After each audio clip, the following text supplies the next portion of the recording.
7th, 2021 regular city commission meeting. Madam Clerk, would you call the roll? Yes, Mayor Betty Resch, Here. Vice Mayor Herman Robinson, Here. Commissioner Sarah Maliga, Present. Commissioner Christopher McVoy, Here. Commissioner Kimberly Stokes. Great, thank you very much. And I just want to take note, and we all probably will, but I just want to take note for everyone that's watching that tonight is our first meeting with our brand new city manager. And we are here to welcome her and so excited to see you. And look forward to a long time. And Juan, we wanted to thank in person tonight, but he is not well. Hi, Juan. So we're going to wait until Juan is present in person to give him the honors that he deserved for stepping in so amazingly over the past few months. So, Cake is good, Bill. He's got a good cake. the cake is good. It's too bad he's not here to have it. Yeah. We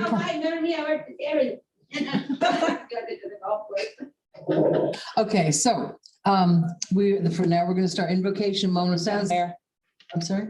Carmen was going to say. Oh, I'm sorry. Thank you, Mayor. If you don't mind, I'd Sure. just like to take this opportunity to say thank you so much for your selection and trusting me in this position as city manager. I'm so glad to be here. I am honored and I'm so ecstatic in joining this team and serving the city of Lake Worth Beach. Excuse me. Gotta say it. I know. Wearing this mask can sometimes get your lips dry. But I want to say thank you so much. I am excited. I've been working with the team and meeting everyone and just digging into the issues and information. And I'm so excited to serve the city of Lake Worth Beach. So thank you for having me. Thank you for being here. So the invocation led by Sarah Maliga. I thought that it'd be appropriate that in hindsight of being today, December 7th, that we just take a moment and we honor all who sacrificed their life on Pearl Harbor and many days after, and all those who have served. Thank you.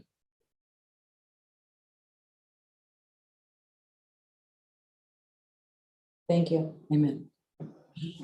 The Pledge of Allegiance led by Vice Mayor Herman Robinson. I pledge allegiance to the flag of the United States of America and to the republic for which it stands, one nation, under God, indivisible, with liberty and justice for all. Thank you. Madam Clerk, are there any additions, deletions, or reordering?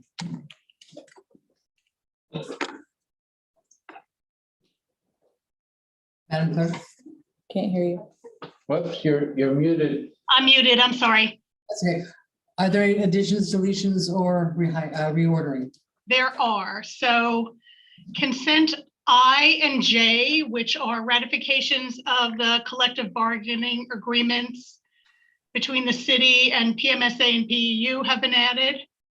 New business J, which are agreements for janitorial services, and new business K, which is the new electric rate resolution, have been added to the agenda.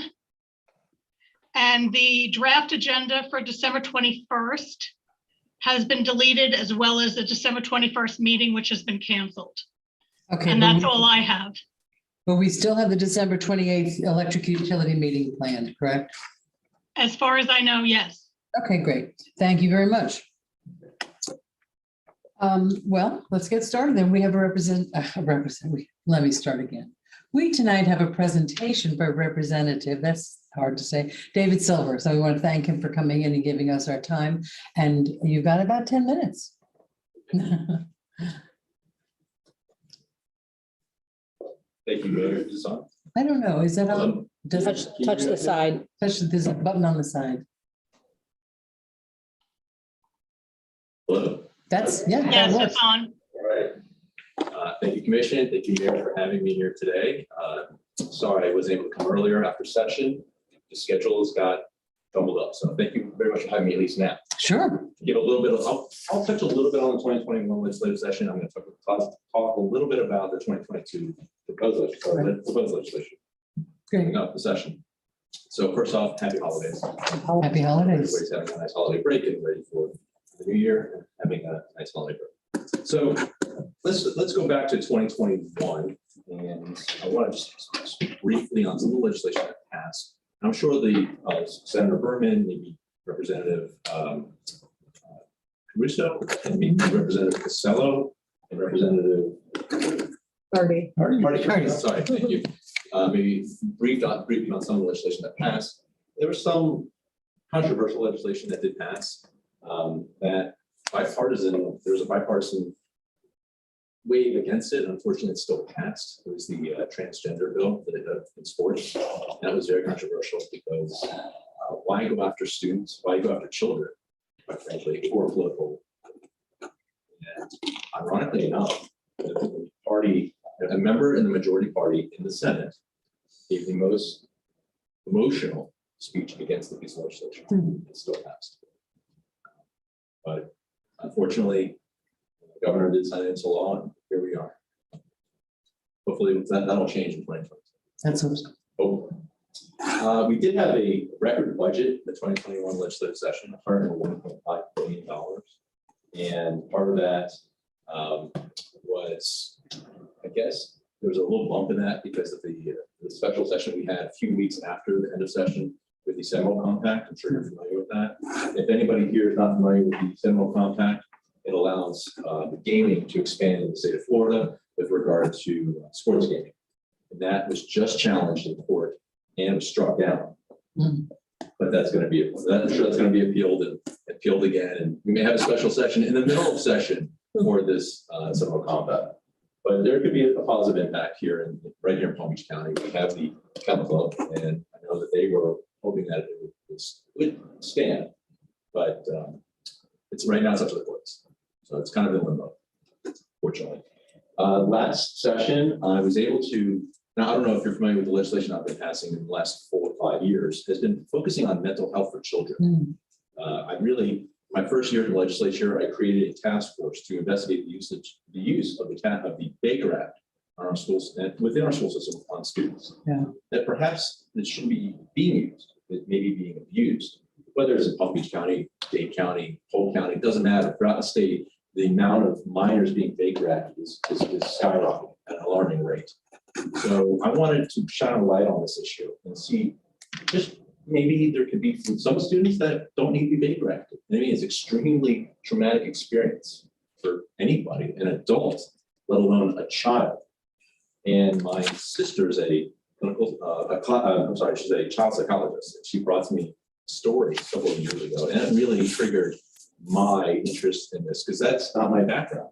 My background is in e-commerce and business and publishing, and she sees this day in and day out. She said, you're elected to do something about it.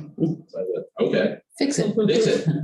And we've been doing it slowly but surely. So the Baker Act Task Force was actually comprised of about 50 people. They met for about 6 months, every month, and it was comprised of individuals whose families whose children have been Baker acted through the school system, school administrators, members of the Florida Sheriff's Association, because really the sheriffs are the ones that are being contacted by the school resource officers to take a child from A to B, to take them to the receiving center. We had representatives from receiving centers of behavioral health facilities, and they came up with a bunch of recommendations to maybe alleviate and maybe reduce the amount of Baker Acts and to de-escalate situations in the school system or a behavioral health event in a school while it's in session. And some of those recommendations follow up in the following years. I'll be able to pass into legislation. One was to create for the mobile response teams that were created through the Marjorie Stoneman Douglas bill in 2018. They were created and funded. And these mobile response teams were supposed to go to schools and try to de-escalate situations with children, but they didn't go through protocols. My bill goes through the protocols in which how they can try to reduce those, or at least get those behavioral health events so that children won't get bigger. Does that make sense? Yeah, and I'm a family lawyer and I do dependency work as well. And if you could get some funding for programs for children, I mean, I have families that they need so much help and there's just nothing, every other week, maybe you get an appointment because there's not that many therapists to work with the kids. So funding programs would be all the same. I'm sure your sister would agree. Yes, but no, offline, if there's specific, I would love to be able to maybe run that as an appropriation. Maybe you do a pilot program here in Palm Beach County. Yeah, So say, I'll call you. Right, it'd be great. Yeah. So I could say, it's funded here in Palm Beach County, see how it works, show that it's been successful, let's get state funding. Thank you. Happy to do it. Mhm. So one piece of legislation that I passed last year, HB 1230, genetic counseling, that's not mental health, it's completely different. But I'm sure everybody's heard of the BRCA gene. If you have a mutation of the BRCA gene, you're susceptible to breast cancer. And that is very personal to me. My wife's mother is a breast cancer survivor. My wife's grandmother is a breast cancer survivor. So to get proper gene counseling or genetic counseling, I'm sorry, to really to take care of it, or basically, I guess it's to seek the right treatment so that it doesn't get too far down the line. Does that make sense? Yeah. So right now, the bill was passed last year, signed this past session, signed off by the governor. It creates a state licensure for master's level genetic counselors who are board certified by the American Board of Genetic Counseling. It revises the term healthcare practitioner to include licensed genetic counselors. It provides licensure requirements, renewal requirements, and grounds for disciplinary action, and codifies the scope of services for genetic counselors here in state Florida. And this is all under the Department of Health. So that was the 2021 legislative session.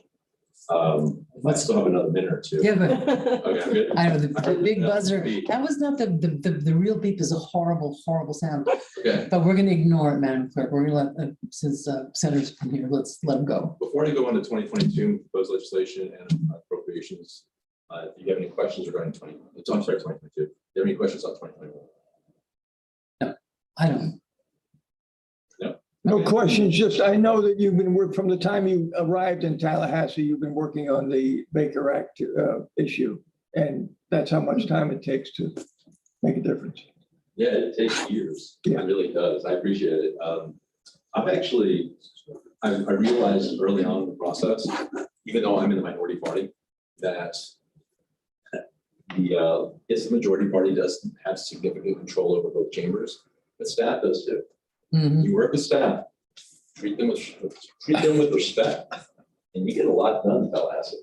That is And true. I've seen members on both sides of the aisle not treat them with respect. Mhm. I watched them not get anything done in 5 years. We know the gatekeepers are. Yeah. And it's the judicial assistants and it's the clerks and it's the, yep. Yeah. So you work with them, be nice to them, Uh-huh. they'll work with you. That's great. So, Great.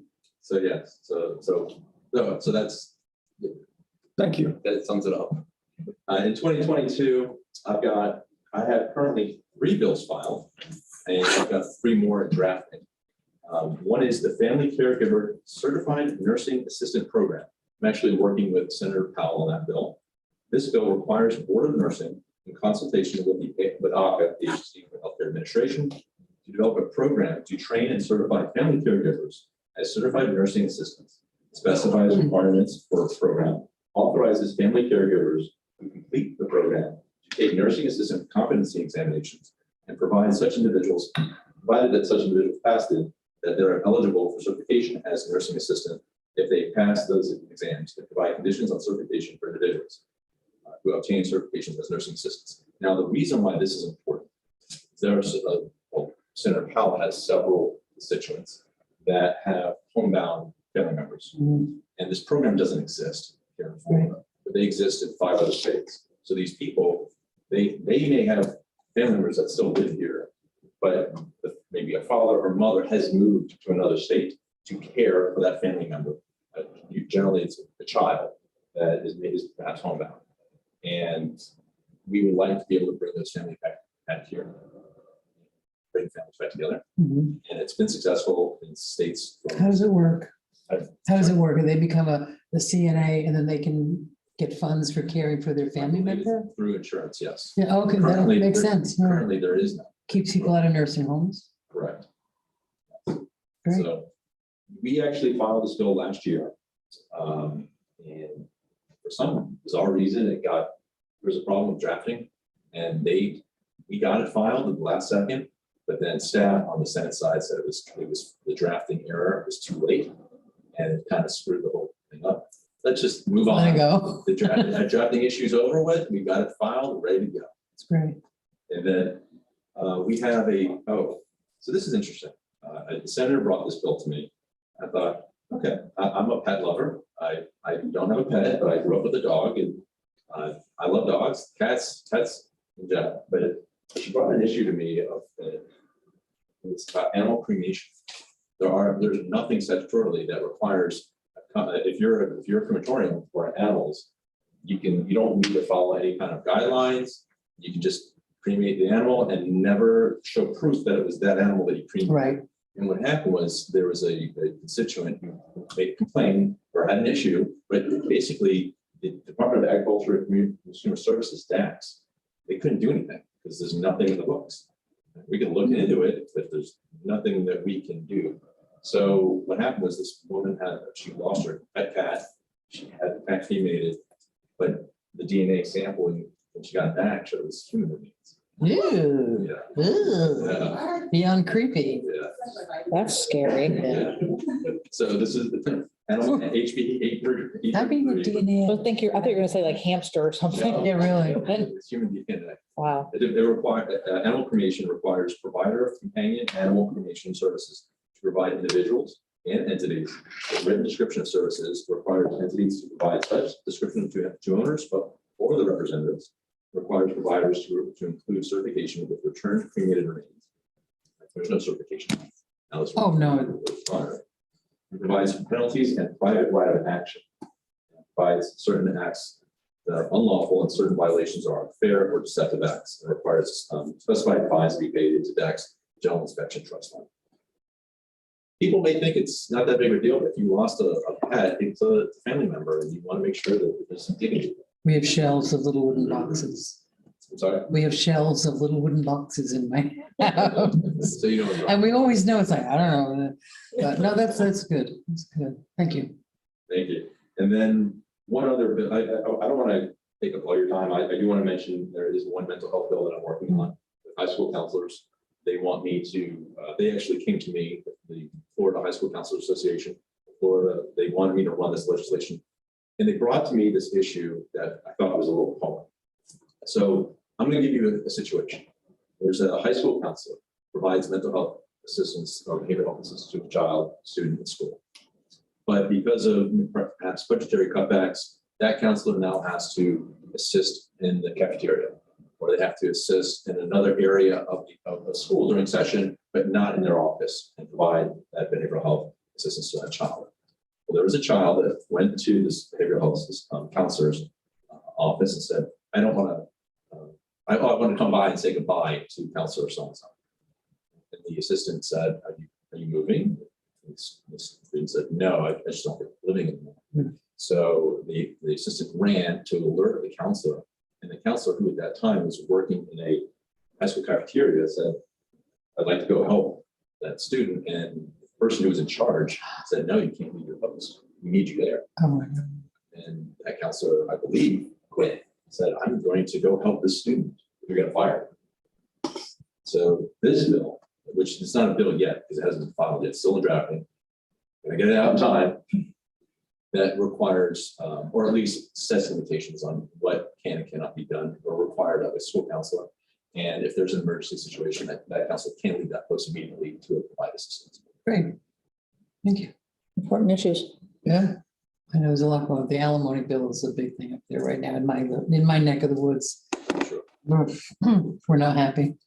Thank you so much for your time. Number one, for coming and seeing us tonight. And also, we are all learning here over this past year, and Herman has known for a long time the amount of time and energy it takes to come up with 4 paragraphs of the bills that you're working on, how much that takes. And thank you very much. It's an honor to have you here tonight. Thank you so much. Thank you, Mayor. It's a pleasure and honor to be here as your state representative. And I have an open door. Please, you have my contact number, my email, to always reach out to me. Yeah. I'm going to contact you about that funding. That'd be great. Thank you so much. Have a great night and have a good holiday. You too. Happy New Thanks. Year, happy holidays. No question. Thank you. Thank you. Nope. No, you did a good job. Are there any gun legislation bills possible? We talk about mental health, and then the most dangerous thing for a person with an issue is firearms. No, I don't see one on the horizon. 1, 2, 2018, when we passed Marjorie Stoneman Douglas bill, that was the first firearm legislation that the legislature has passed in over 20 years. Unfortunately, for that to happen. Yeah. For that to happen. And it's still going on. School shootings. Thank you Thank so you. much. Happy Have a New great Year. night. Thank you, Happy Representative. holidays. Thank you. Thank you. Go with our blessings. Thank you very much. Madam Mayor, I'm sorry. That's okay. We never had a vote on the agenda amendment. We did not. And the other thing I want to, and I was just looking because we're going to wait for Juan to be here to, Right, right? So we're going to also take off the presentation regarding but Juan. that's not on. It's it's on, right. So If that's a secret one. I see that it's a surprise here. Juan, don't listen. I'm Do I have a muted. motion- Do I have a motion to amend the agenda? So moved. Do I have a second? Second. All in favor? Aye. Thank you very much. Okay, next we have a presentation by Jill Carlin entitled "A Sustainable Solution for Lake Worth Beach." Jill's coming up. I know Jill. Hi. Okay, you've got 10 minutes. I know, I This horrible buzzer goes on. Okay, so first of all, I wanted to welcome you, Carmen. And I know most of you pretty well, some of you I don't know at all, but I'm very glad that all of you are sitting here to hear my presentation this evening, because I believe it presents a great opportunity for Lake Worth. And I hope you'll see how great an opportunity it is for all of you. So I propose that Lake Worth will be a completely sustainable city by 2020. In order to attain this goal, Lake Worth Beach commits to utilizing sustainable energy utilities only. We can do this using ecotecture framework. That's the last slide. I hope you will study it very carefully at the end of this. So I say that we have 4 demonstration projects. How do I turn to the next one? How do I do this? Gotta come into my time. I don't know how to do this. I don't know how I need more time. I paused you, so you don't have to worry about your time, Hit the button. but we don't see anything, Alfonso. This is your first slide. Yes, this is the first slide. And the left. Okay. Is there a little arrow to, could you help her?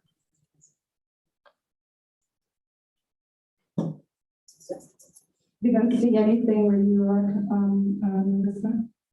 I don't see anything. I see that they started screen sharing, but I don't see anything. Sharing is Paul. We see it here, or at least the first slide.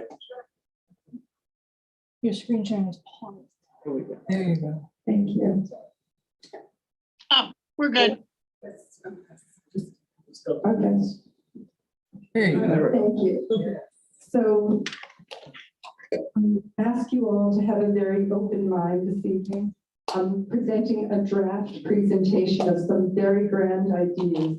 And I want you to be very open to them because we're living in very perilous times, challenging times.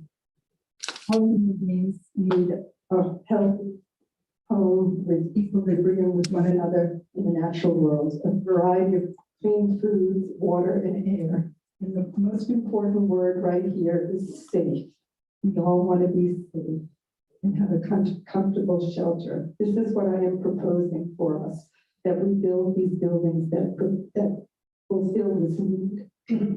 Ecotecture helps to meet these basic needs through its integrated utility infrastructure. What does that mean? The buildings take care of all of their own lights, gas, water, waste management, and food production. But what else do? They protect safety, human life in the event of any kind of natural disaster, hurricanes, floods, fires, whatever it may be. And this salient point is because they float. They not only float on water, they also float in land on a water jacket. I'm sorry, wrong way. Take a deep breath. Thank you. Okay, so my late husband, the inventor of all of this work, he was on the cover of every single shelter magazine in the world because of his invention of the gravity geothermal envelope, the way he could cool houses without using fossil fuels. All right, those are the shoulders upon which this work stands. And these houses are beautiful.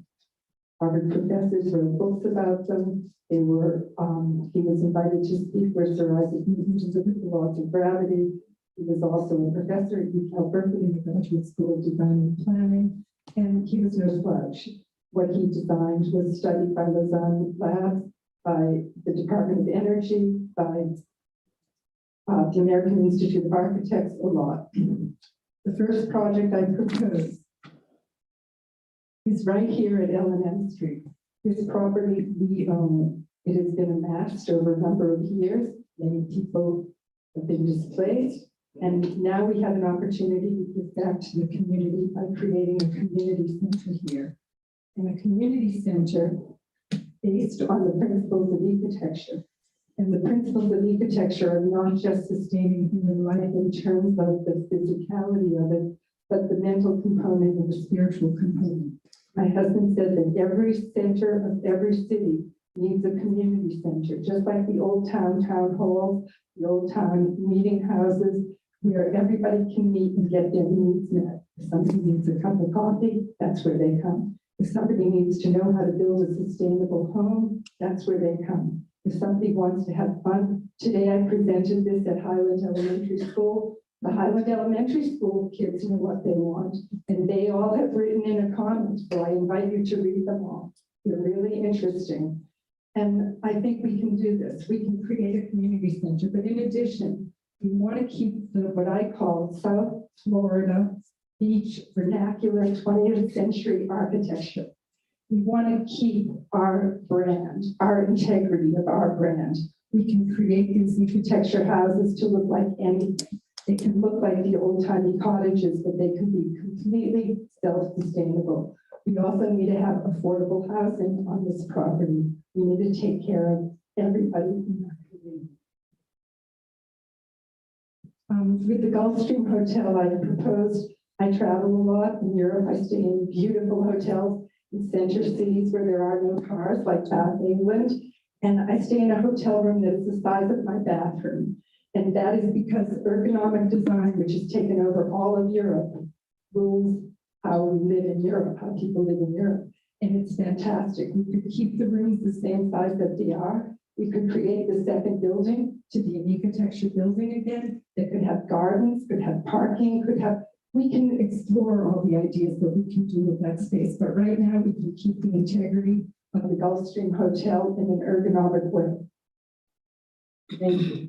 This is my favorite slide. This was the kids' favorite slide. This was my best idea. Oceanfront Eco Park, pool, lazy river, and dolphin lagoon. I hope you love this, and I hope you can, as somebody told me last night, picture themselves going down the lazy river with a pina colada. Because I think we could do away with all the parking on the south side of the beach. We could move it all to the tri-rail station. I presented something like this in Ireland, and we could have a gondola that goes from the tri-rail station to downtown. The gondola in itself will be a tourist attraction to the downtown, also to the west side of the Intercoastal and to the east side of the Intercoastal.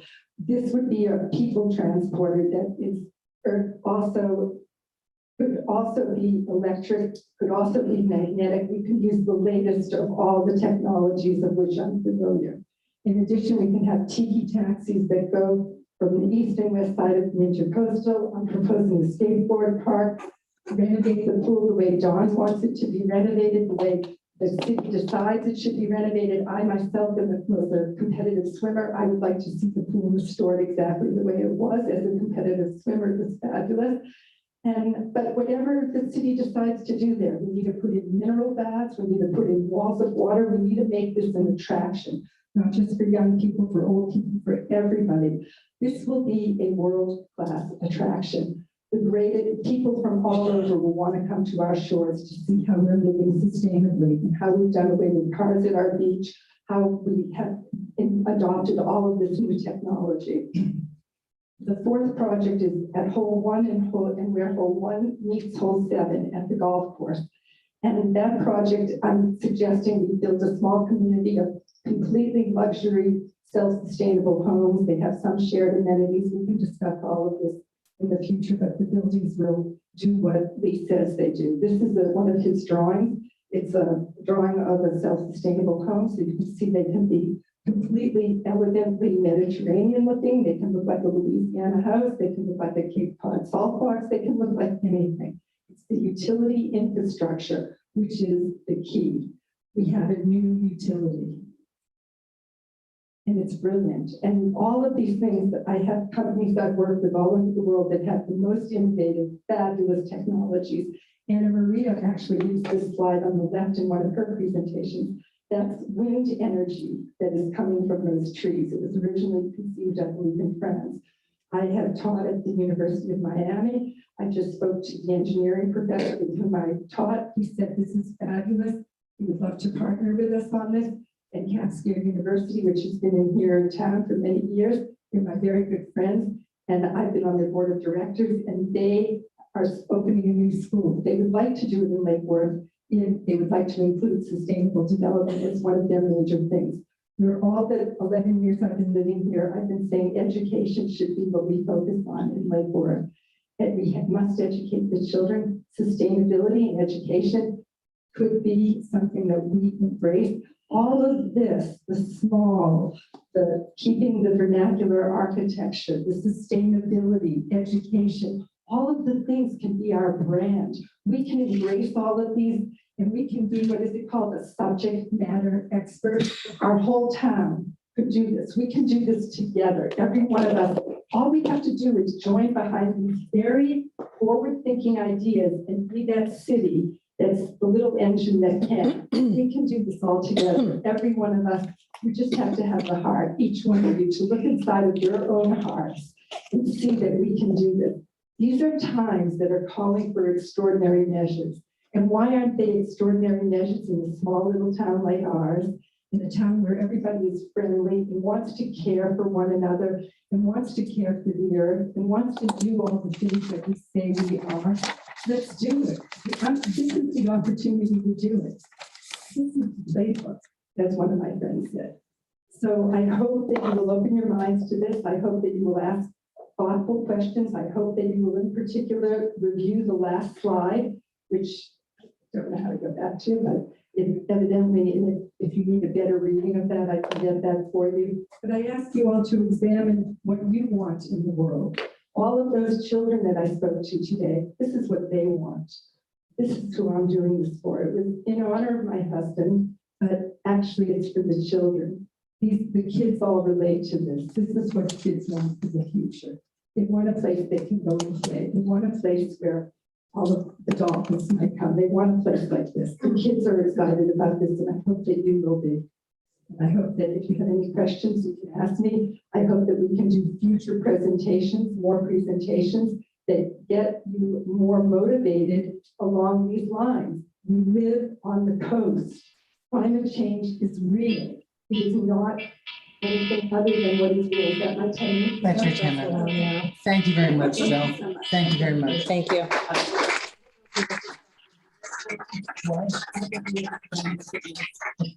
And I think those slides will be on the website, on the backup. They are already, yes. All right. Well, thank you very much. The voice from above. Okay, now we have commission liaison and reports, and I guess we'll start with District 1 tonight. Okay, thank you. I will keep it short and sweet. I presented the Transgender Day Remembrance Proclamation at Compass, and I was very happy with the turnout. We read here, and then the following Friday, they had the Transgender Day Remembrance. So that was well received, and I was honored to have the opportunity. I've also been invited to be on the Anti-Racism Task Force, which is part of the Interfaith Network in downtown Lake Worth Beach. We had our first meeting.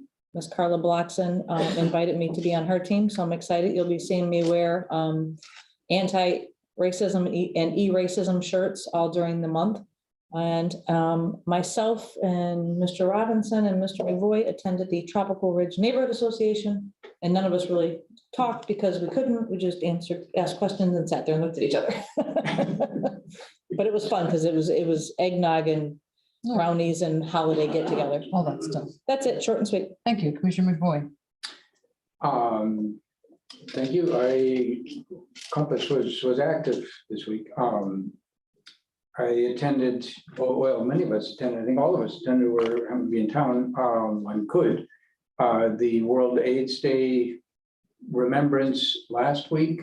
And I think we learned some interesting things that there is a very strong effort. AIDS is still an epidemic. It is still a concern.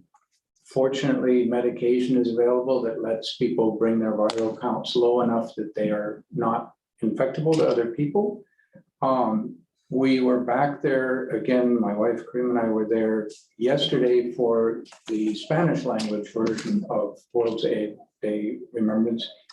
Very moving to see how Compass is really a very important part of people's lives and their efforts at outreach to extend further into the Spanish-speaking community, where you can imagine the taboos associated with that are even stronger than perhaps in our country or in our English Anglophone culture. From, I guess before that, I was very lucky, again with Karim, to be able to go to the 104th independence celebration of Finland. We have, I don't know if you've never been there, it's very much worth going. There is a Finnish hall. Don't ask me how to say the name because Finnish is difficult. Down off of Melaleuca, you could easily miss it, but it's been there a long time. Has amazing atmosphere to it. It's a very cool place. And they were very appreciative that I happened to go up from Wisconsin, a lot of Scandinavian, including Finnish, cultural connections through that. So they were appreciative. And I guess on a quite different topic, I think we're all aware that there are some issues on one of our streets in town with some tension between businesses. I've been reaching out, trying to communicate with different ones and trying to help peacemake in that one. We'll see how successful it is, but trying. So far, it seems to be appreciated, at least in part. Okay, and I'm gonna go next just to go down the line, and I have to respond Sure. to that last one. There's a lot going on one of our streets. It's a private dispute. I know that Commissioner Maliga and I are both aware of it and have been contacted. I don't know if everybody else has. My feeling is the more we stay out of our official role is if there's a code enforcement violation or police violation or a building violation, that's something the city can handle. But as far as this person is madder than that person, and that I don't see us as, and I've spent quite a bit of time on this last week. I just don't see this as our role to, and I've gotten some feedback from comments that have been said, and I just think, and I've had people that have been willing to help, well-known people that have been willing to help mediate, and there's absolutely no movement on anybody's parts, I don't think, to resolve this. So my humble suggestion is that we let the private, we are more than private. If I was Betty and not the mayor, I would say, I'm going to go down maybe to talk to people. But I think our roles as mayor and commissioners, that's our primary role right now. So I'm telling my personal belief and my personal feeling, and take with it what you will, but I think we need to stay out of it. I think that we have no official role in this. I am praying that those people figure things out. It's not getting better, and people are reaching out to us quite a bit about it. I leave it to the sheriff's office. I spoke with one of your deputies the other day after the police had been called. I happened to drive by and he was like, I don't know, what do you do? They're fighting. People are fighting, and it's not pleasant, and it's unfortunate, and our city is not, that's not the kind of getting along as neighbors we like to see. But I think we need to be, I just think my personal feeling is that as we are official people now, and I think that it behooves us to stay out of private disputes that have also city involvement. So that's all I'm saying about that. We're all well aware, I think we're all well aware of what's going on down there, and it's drama that is so sad and so unnecessary, and I really wish somebody would just, not somebody, but everybody would just figure out how to resolve that. So that's my comment to that. In terms of my comments, yesterday morning we had a press conference with Lois Frankel, and it was about she has, good news, money is coming from the feds for infrastructure. And we already have 2 projects lined up And one is to save 20 million gallons of water each year by reusing our water at our plant. And the other one is a new deep injection well, because the seawater is coming in. So we need a new well to get to the clean water. So we've already asked for those. I brought up the fact that we have so many more asks from the federal government. And Lois, in her style, said, you know, ask me to find out. She's been so responsive to us so often, and she got to meet Carmen. There's going to be a joint meeting of the CRA and the City Commission on January 11th, and that's the normal CRA meeting time. We're going to have it up at the casino, and it's really sort of a general hi. Let's talk to each other. Let's meet each other. Let's kind of look at, you know, the shared visions. The L&M project kind of brought a lot of things to, you know, to bubbled up about. It's a good thing. It will be a good thing for the city to have a better relationship and a closer, more communicative relationship with between the city and the CRA. And I've been the CRA liaison, and you know, have come to understand. You know, you get to know people, it's a lot easier to understand them. And Joan Oliva has been, you know, really open to ideas, as the CRA has been, where we're sort of flowing. Our focus hopefully is flowing from, you know, we've got a lot of the apartment projects are going on, but like we're talking amongst ourselves on the dais up here about, let's look a little towards affordable housing and those sorts of things. So it's just a chance for us to get together informally, as informal as we can all get under the sunshine laws, and no liquor will be served. And just get to know each other. That will also be, you know, videoed and up for YouTube. I just want to let people know to come, and if you want to see how we all behave. I was able, and Chris, and actually everyone was there, but Sarah, on December 1st, the National AIDS Day, where I was privileged to read the proclamation regarding December 1st as National AIDS Day, and it never fails to touch my heart. It never fails to make me cry. But I was honored to be able to do that. And thank you, Commissioner Maliga, for bringing up Pearl Harbor today. I was going to do that because, you know, I mean, the assassination of President Kennedy went by a few weeks ago, and nothing was said about it. And if we don't remember the stuff, you know, we've got to remember the good and we've got to remember the bad. And Pearl Harbor was a day that will live in infamy. So that's all I have. Thank you. A lot of repeats. I'm not going to repeat everything. So it's been busy. It's holiday season. It's been fun. We had the tree lighting ceremony that had a great turnout. That was great. That was awesome. Such a good event. It was. Oh my God. It was awesome. So Staff did fun. a And great thank you to job. the Leisure Services and the Yes. sheriffs and the Public Works Department for that. Yeah. Yeah. And then the following night, I think, was the menorah lighting at Bryant Mhm. Park, and I appreciate all the things that neighborhood association helps to put together. The music has been great. On Sunday afternoons in there. I did go to the Mango Groves Neighborhood Association meeting, and they are on it. They are so on it. They're so on it. That's who came and gave us a, They came and gave. oh my gosh. Yes, yeah. Yeah, they should teach classes. And they have fun. We were at the beach club at the golf tried to course, make and they it, but I had a fun, meeting and I they went to, were right. on it, and they were keeping everybody abreast of all the things that we're doing. And it was great. And the people with the little free art galleries were there and passing out some of that Oh, work. great. And so my girls actually got to do a few little projects this weekend, and I got to show them on Facebook. Look, Yay. they saw that kids were here. One of them was mine. Yeah. They're like, but mommy, you did that one. I'm like, it looks like a kid did it, so we're good. But they love the little art galleries. So it's just another great addition to the Mhm. city, and the amazing things that our people do just unasked and unpaid. Yep. So it was great. Yeah, so I don't really have anything else to say about that. I have heard that that particular street, the tensions are dying down. I do think due to concern from lots of people, including Commissioner McVoy, the posts are being taken off of social media. They're trying to you know, move forward and address their issues. So I have hope that things are going to get better there. I'm seeing. If a everybody could willingness get on off all social parties. media and stop with the TikToks Yes. and stop with all that I think nonsense. that's the direction. I think they're all realizing it's not worth it to go down that road. So I'm cautiously optimistic that things are improving there. I So, hope you're right. and me too. Yes. So that's about it for me. Thank you. Thank you. Vice Mayor Robinson. All right. I want to welcome Carmen as our new city manager and look forward to your success Thank you. with the help of the commission and the fantastic population of Lake Forest Beach. The Yeah. people are what make this city, along with its assets, natural assets. Speaking of which, thank you, Gail Silverblatt, for the nature holiday postcard from Snook Island. Oh, that's wonderful. Jill Carlin mentioned our natural resources.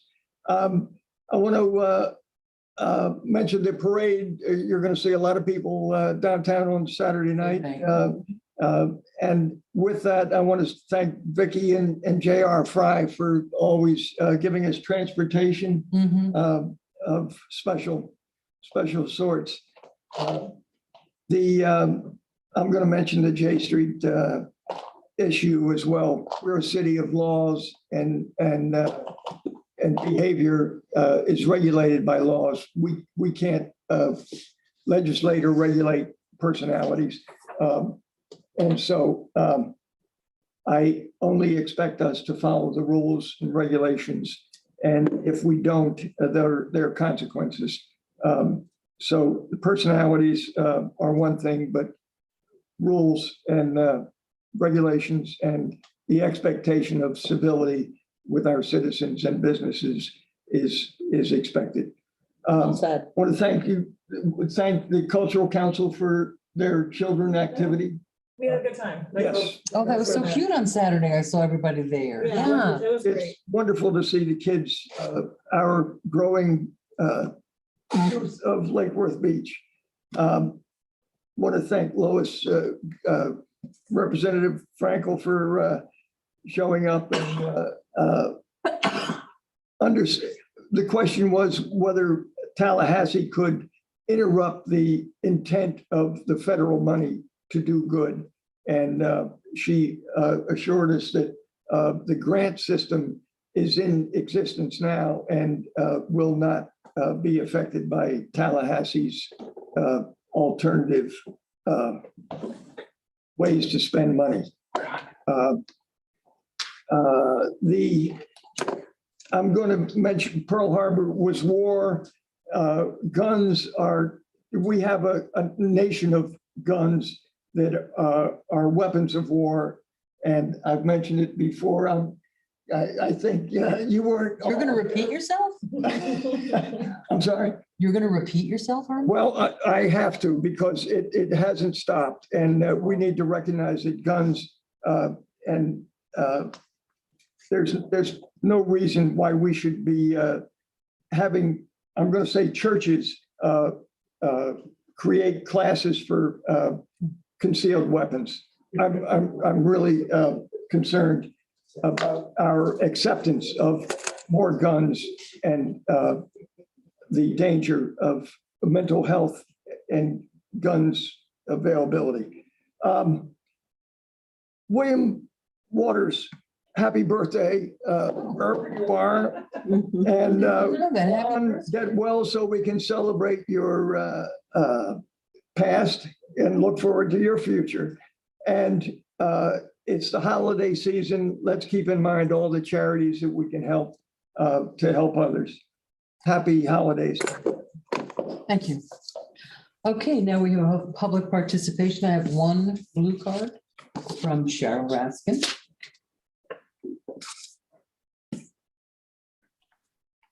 They're faster than I am. They are, but you get to go first. I have another meeting, so this is great. Well, sorry to keep you. That's okay, no problem. I wish to thank everybody for everything you've done so far for us this year. 2021 has been difficult for a lot of people. First off, I'm Cheryl Rashkin. I'm the president of South Palm Park Neighborhood Association. And that's what I'm speaking about tonight. Because of the difficulties throughout the year, I forgot to send Miss Melissa my presentation. So here I am for my 3 minutes, and I'm going to give it to you. South Palm Park has come a long way this past year. We've utilized the utilities services, the public works services for so many different things because they assist us on a daily basis with the daily needs in our neighborhood and other neighborhoods. So Jamie, your staff is wonderful. Keep them going. Yeah. And they've done great wonders for all of us. Leisure services, the park. We had some issues in the park after the flooding year in 2020, and they worked on rectifying those issues, so we don't have a flooded park anymore most of the time. My fingers crossed. Yeah. So they're working along the way, and they've been very helpful and diligent in working with us. And as Representative Silver said, the nicer you are to staff, the better job you get. And to me, that's a great thing. Coming from government for many years and retiring from there, I know what it's like to be treated in an unkind manner. So, especially as a staff person, so you try not to, because they have a life too. They have struggles. And in South Palm Park, that's the one thing that we strive to do. We made major changes in how we approach the city and the city staff. And I know that the other neighborhood associations are following suit. So keep it up with the neighborhood associations. I probably will not be here as the president next year for South Palm, but your new president coming in will be just as gracious and just as happy to work with each one of you as we all have. Now, some happier things. We're getting ready to do our holiday lighting on South Palm Way and also on Lakeside. It goes from 5th Avenue South all the way down to 18th Avenue South. The neighbors, when I left, we had quite a few out putting out more lights. I love it. It's great. And everyone's invited. So everybody listening to this through the city, please make an effort to stop by. The kickoff ceremony is Sunday evening. And the lights go live at 6:30. So there's some live now because of the connections the city has up for us. We work off the street lights. So the power is coming directly from the solar section for the street lights. That's been a godsend, especially with the weather we've had over the past few years. It's relieved a lot of the angst we've had with the lights going out with the rain. Those types of things, yes. So they're working diligently, but please, everybody come out, enjoy yourself. You'll see a lot of people out there. I know that we've also let neighbors to the south of us, of Lantana, and also the ones in West Palm and Lake Clark Shores to come out and visit as well. But this is mainly for our Lake Worth Beach residents to enjoy. They don't have to. Sorry, that's your time. Thank you. Well, I just want to say thank you very much. And I mean, you guys that live down there have that amazing, island that you can work with, and you make the most of it. Thank you. Oh, no, thank you. Nice to hear pleasant, and it's very nice to hear some positive words. We very much appreciate it. I know the staff does, because they work so hard and it's so easy to criticize. Absolutely. Thanks so much, Cheryl. Have a Take great care. holiday. Okay. Tom Conway.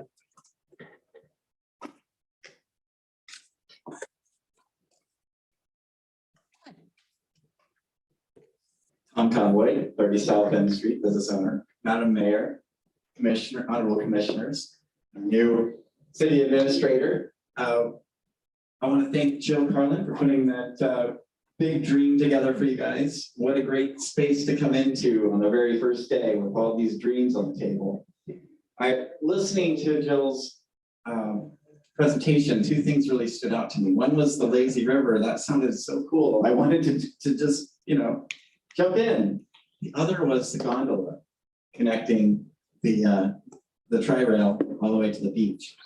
And, with dreaming and with looking at cool things, sometimes one idea spurs another. And we have one of the most walkable cities in South Florida. And a lot of that is because that's the way it was designed to begin with. And I think that between the State College, the tri-rail, the downtown, and our beach, we can connect those pieces for pedestrians. We really bring a lot of power to our city, and it's really engaging. And I'll tell you, if we figured out a way to get that gondola in, if I lived in Miami, I would I'd ride tri-rail up to Lake Worth just to ride that gondola. I will tell you that. And one of the things that really makes cities are destination dreams like that. So I know it's your first day, but if you could put some dollars and cents on the gondola, we could probably, look at that. But there's also other ways to connect. There's the trolley, there's mobility circuit, there's e-bikes and Small gauge, scooters. small gauge. train. There's all kinds of ways to connect. Okay. But I'll tell you what, if we connect that linear piece there, we really ramp up the walkability. And if we want a destination city, something cool like a gondola would really nail it. So there's your like crazy challenge, your first day. All right. Thank you, Tom. Good to see you. Happy Merry Christmas, happy holidays. Now, we have Joseph Torres.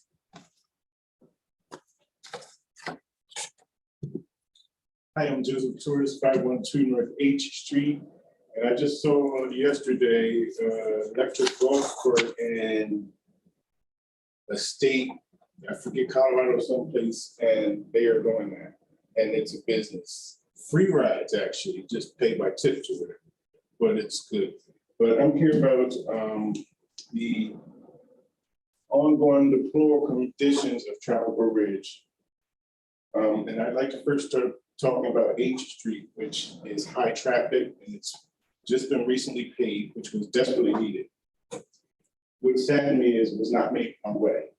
We had high traffic coming, constant speeding, a lot of, we've had accidents in the past. My car in front of my house has been hit 3 times. This is a police route, this is an emergency route, but it should be one way. Inexcusable for it to continue to be 2 ways, unacceptable, especially when we're just paved and they put in the 2-way markers. No bike lanes, which we're a biking city, which we should have. We also need speed bumps on this street from here to town is the problem. 2-way, should be 1 way. 509 North H Street is planning a 3-unit property here. It was a home that was demolished after it was remodeled without any permits. It was demolished. There's a tree on here that right now is filling our street. I was told that it's protected, but it is a tree that leaves trash constantly, starting last month until May. So over 6 months, it's constantly shedding and leaving mobs of leaves. And it should be removed. If they want to build a house there, they need to remove the tree as well.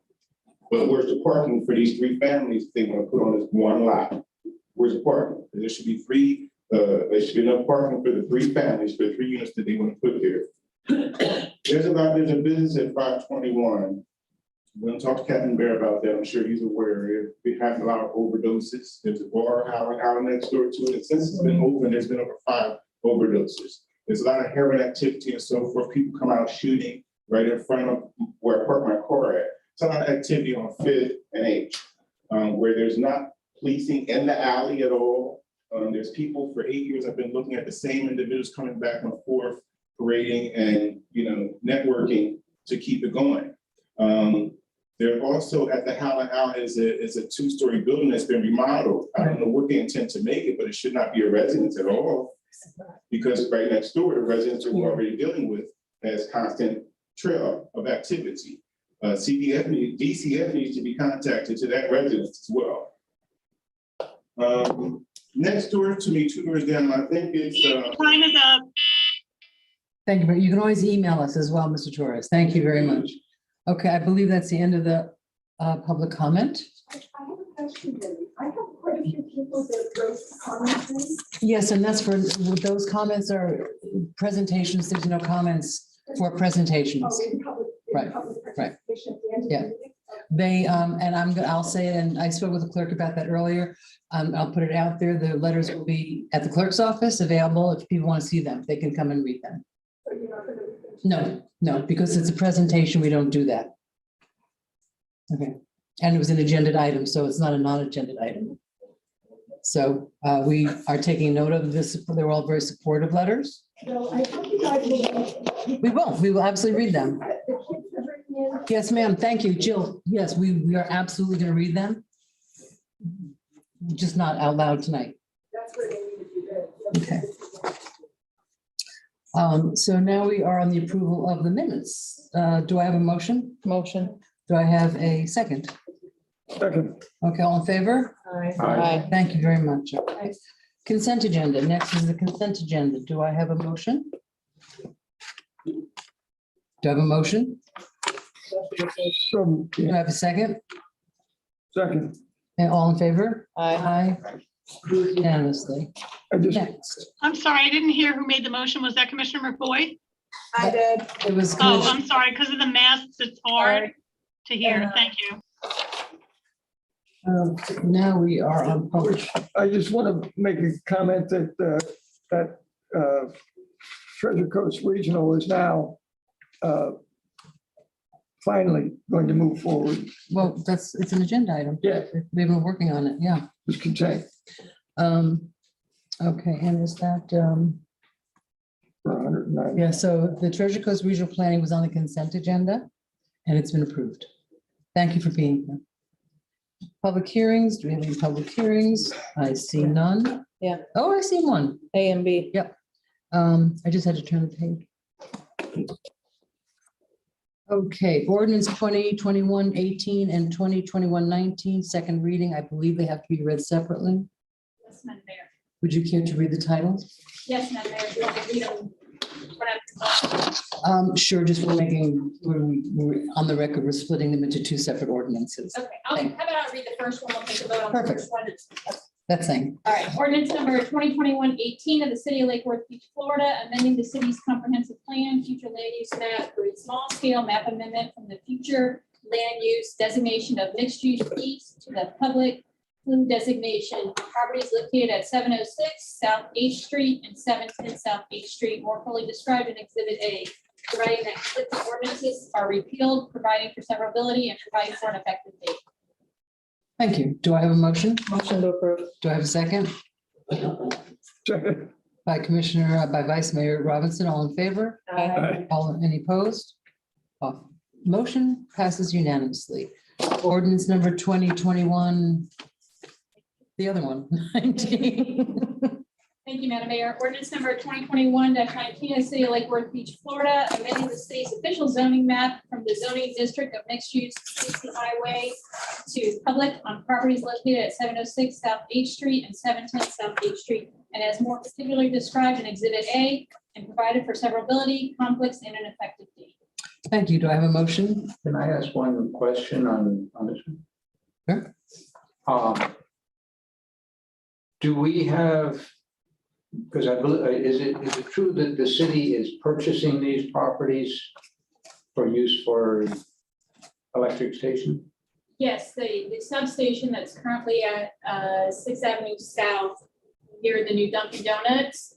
What this is teeing off is a transaction where the city would move that substation at Liberty's here to these properties to allow for that property to be redeveloped.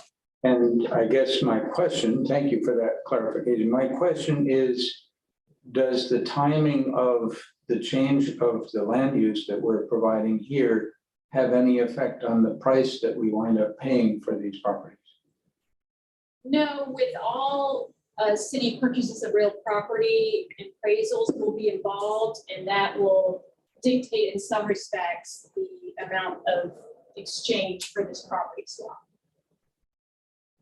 So by statute, we have to get an appraisal, sometimes two, depending on the value, but that will be involved to make sure that the transaction is consistent with what the current values of our other properties, for both the city's property that it's selling and the property that we purchase.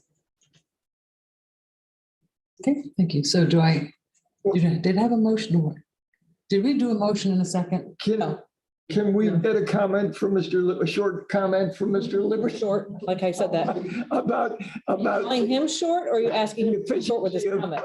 of the upgrade that you're going to be, the final. And you want to hear it again, Herman? You want to hear it again?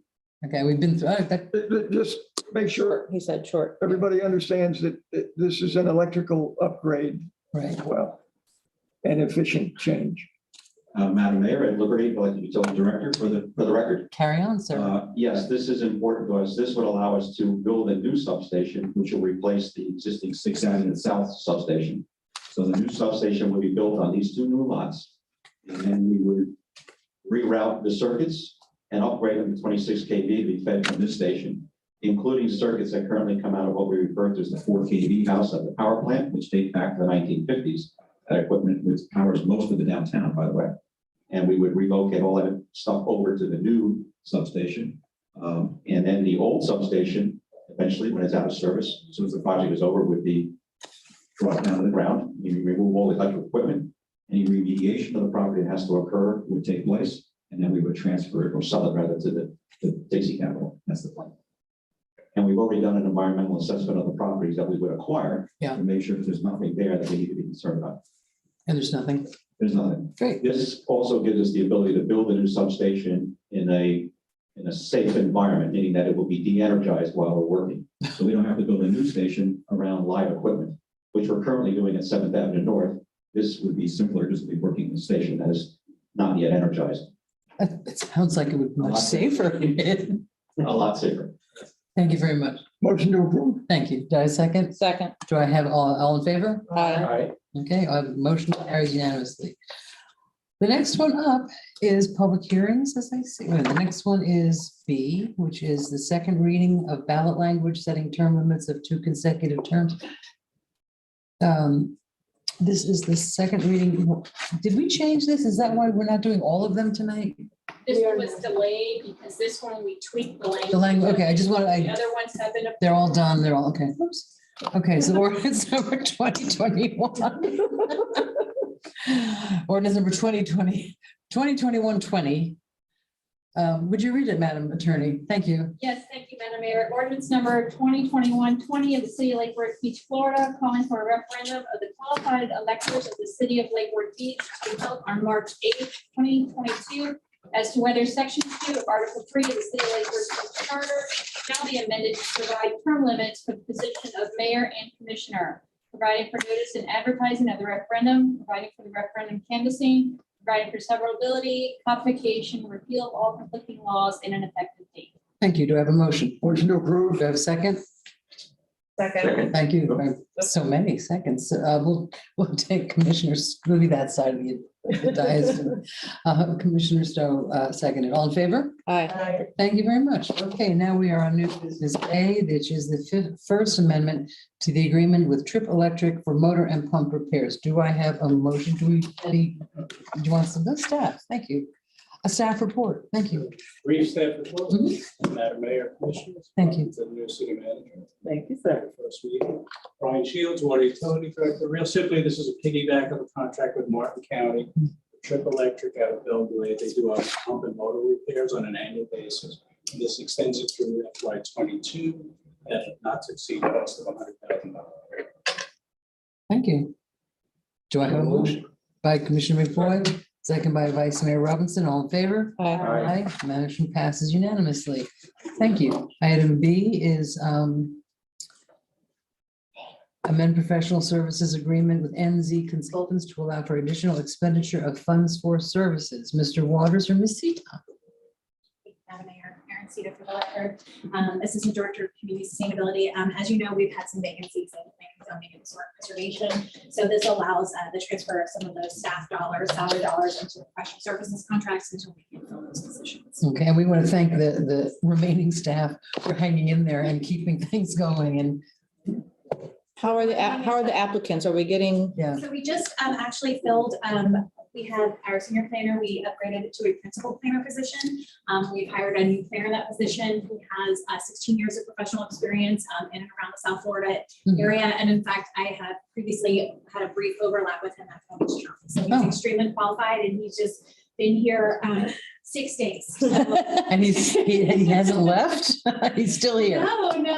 So that's really good. And then we have interviews happening actually. So we have had a couple of candidates for sort of, which was not happening. Right. Yes. So Why I asked. yeah. So, thanks to FEMA for requiring their people to come back. We have a FEMA candidate and some other candidates who were going to have to require to report back to work, and now maybe considering a job here. So great. we'll see how that goes. Well, thank you very much. I appreciate, and we appreciate all you guys do. Really, you got a lot of work to do, and hopefully you'll have a lot more. Motion to approve. That was me. That was you. The motion. Yeah. Okay, and we have a second from. Oh, we did this already. All in favor? Aye. Motion passes unanimously. Item C, I'm sorry, Madam Mayor, I did not hear who the second was. Vice Mayor Robinson. Okay, thank you. I see, fourth operating budget amendment for fiscal year 2022 to increase the professional services. Oh, no, we just did that one. Where am I? There are two that There's are two. related. There's, You're on C, I believe. oh, but my C is empty. Okay, here it is. Ah, okay. Thank you. Fourth operating budget amendment for fiscal year 2022 to increase the professional services agreement with NZ Consultants. We didn't just do that. I think one's a budget amendment. Yeah, see, Yes. it's the budget amendment to give you the, yeah, To move the money. Oh, perfect. Okay, thank you very much for being here to tell us that. Do I have a motion to approve? Motion. Do I have a second? Second. By Commissioner McVoy. All in favor? Aye. Aye, thank you very much. Thank you. Next item is D, which is Resolution 88, 2021, approving the purchase agreement and lease financing agreement for a fleet of new golf carts, a new fleet of golf carts. And I see our city attorney. Madam Mayor, Laura Bennett asked me to speak on this. If there's any questions, she couldn't be here tonight, but she called me to ask me to speak about it because myself and Valentina from purchasing worked with her on getting this. This is a replacement contract to replace our current fleet of golf carts through a leasing process. And so there's two things. There's the underlying cooperative agreement to replace the fleet, and then there's a finance lease that allows for us to finance that purchase. So we pay a monthly leasing amount instead of having to pay upfront for the entire. So are we leasing them or purchasing them? We're leasing them. It's a lease to purchase option, but usually what happens with this, which is happening this year, is when you get to the end of the term of your current lease, Right. the leasing company says, hey, we'll buy out your whole fleet now if you take on a new fleet to lease. So that's what's happening now. We're sending back the 70 we have now. We're getting a new 70 and we'll be leasing them for the next 5 years. If we could buy a few cheap. They, from what Lauren told me, They need to be replaced. they're past their expiration date. All right. We're getting out of it a little early because we've had some issues with the batteries and this next round will be better. Great, thank you very much. Do I have a motion to approve? I have a question. Oh, I see lights on. I'm sorry. Just what's the effect on the profitability of the golf course with this new contract? Well, I can't really speak to that as your attorney, but from what I hear is through COVID, we've had a higher demand of all golf carts. So the idea is with ones that are more efficient, we'll be able to supply a retail demand better now than we have been able to with having battery issues and not as many available. And that's because Lauren told me that we only have one or two people, more single riders, she said, using them versus wanting to sit next to somebody. And Motion to approve. I have a question. yes, I was just going to call on you, Commissioner Stokes.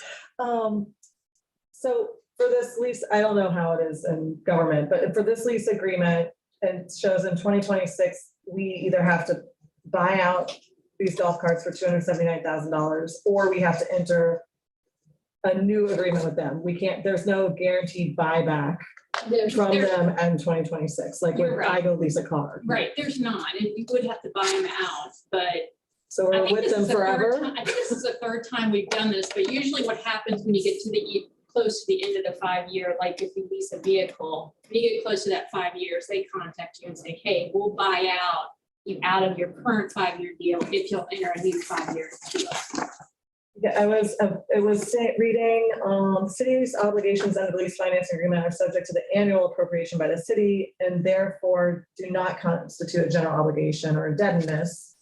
Right. But so that is a requirement, a legal requirement, because on Florida statute, if you're to incur a recurring debt, it's considered technically a bond. So in order to enter a 5-year lease like this, where we have to guarantee payments, every year it's subject to your appropriation of funds. Otherwise, every year we can get out of it. And For that's a legal cost. requirement.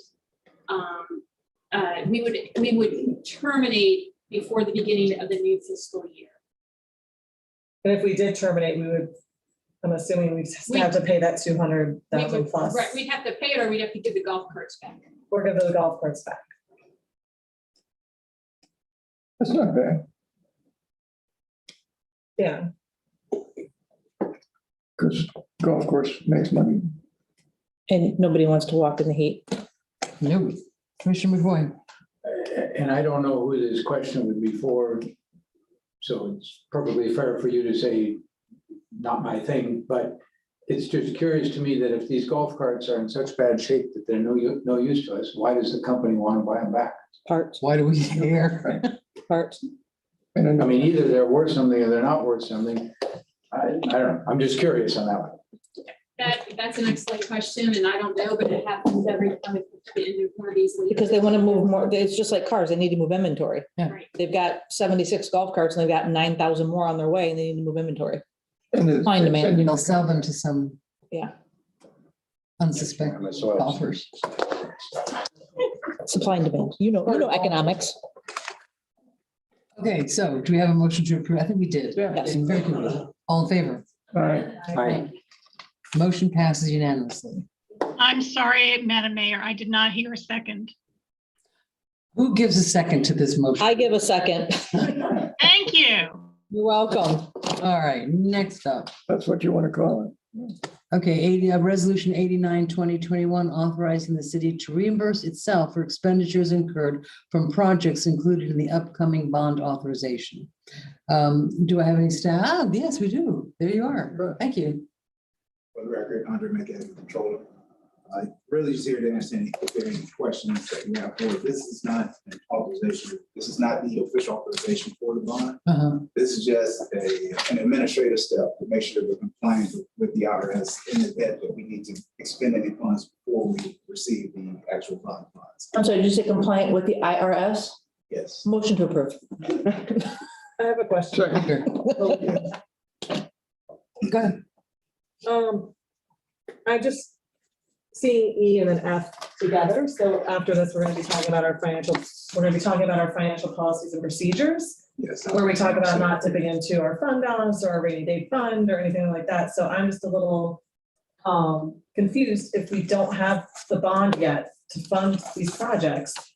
What are we using to fund them that we're going to pay ourselves back with the bond? Like, where's that money coming from? So if by chance there are costs that come up that need to be expended, these aren't actual construction. It won't be the construction projects that will be paying for. These would be like soft costs if they're like studies that need to be done. So it'll be part of it'll come out of operating or other funds that the department may have. Once we receive the bond funds, then we'll be able to reimburse ourselves for that. So it wouldn't be like $50 million huge project. It might be a $50,000 study or something like that. And so we're assuming that we have the funds somewhere, not in our rainy day, not in all of those other pots that we don't want to touch, to allow us to even move forward with Right, and if this. Bruce were here, he would yell at all of us for even bringing up rainy day funds. So no. Well, we're glad he's not here then. We wouldn't dip into anything that the city holds in reserve to cover these costs. Again, these would be small costs that we would be covering. Okay. On the front end of a major project. Okay, because I think the backup, there was.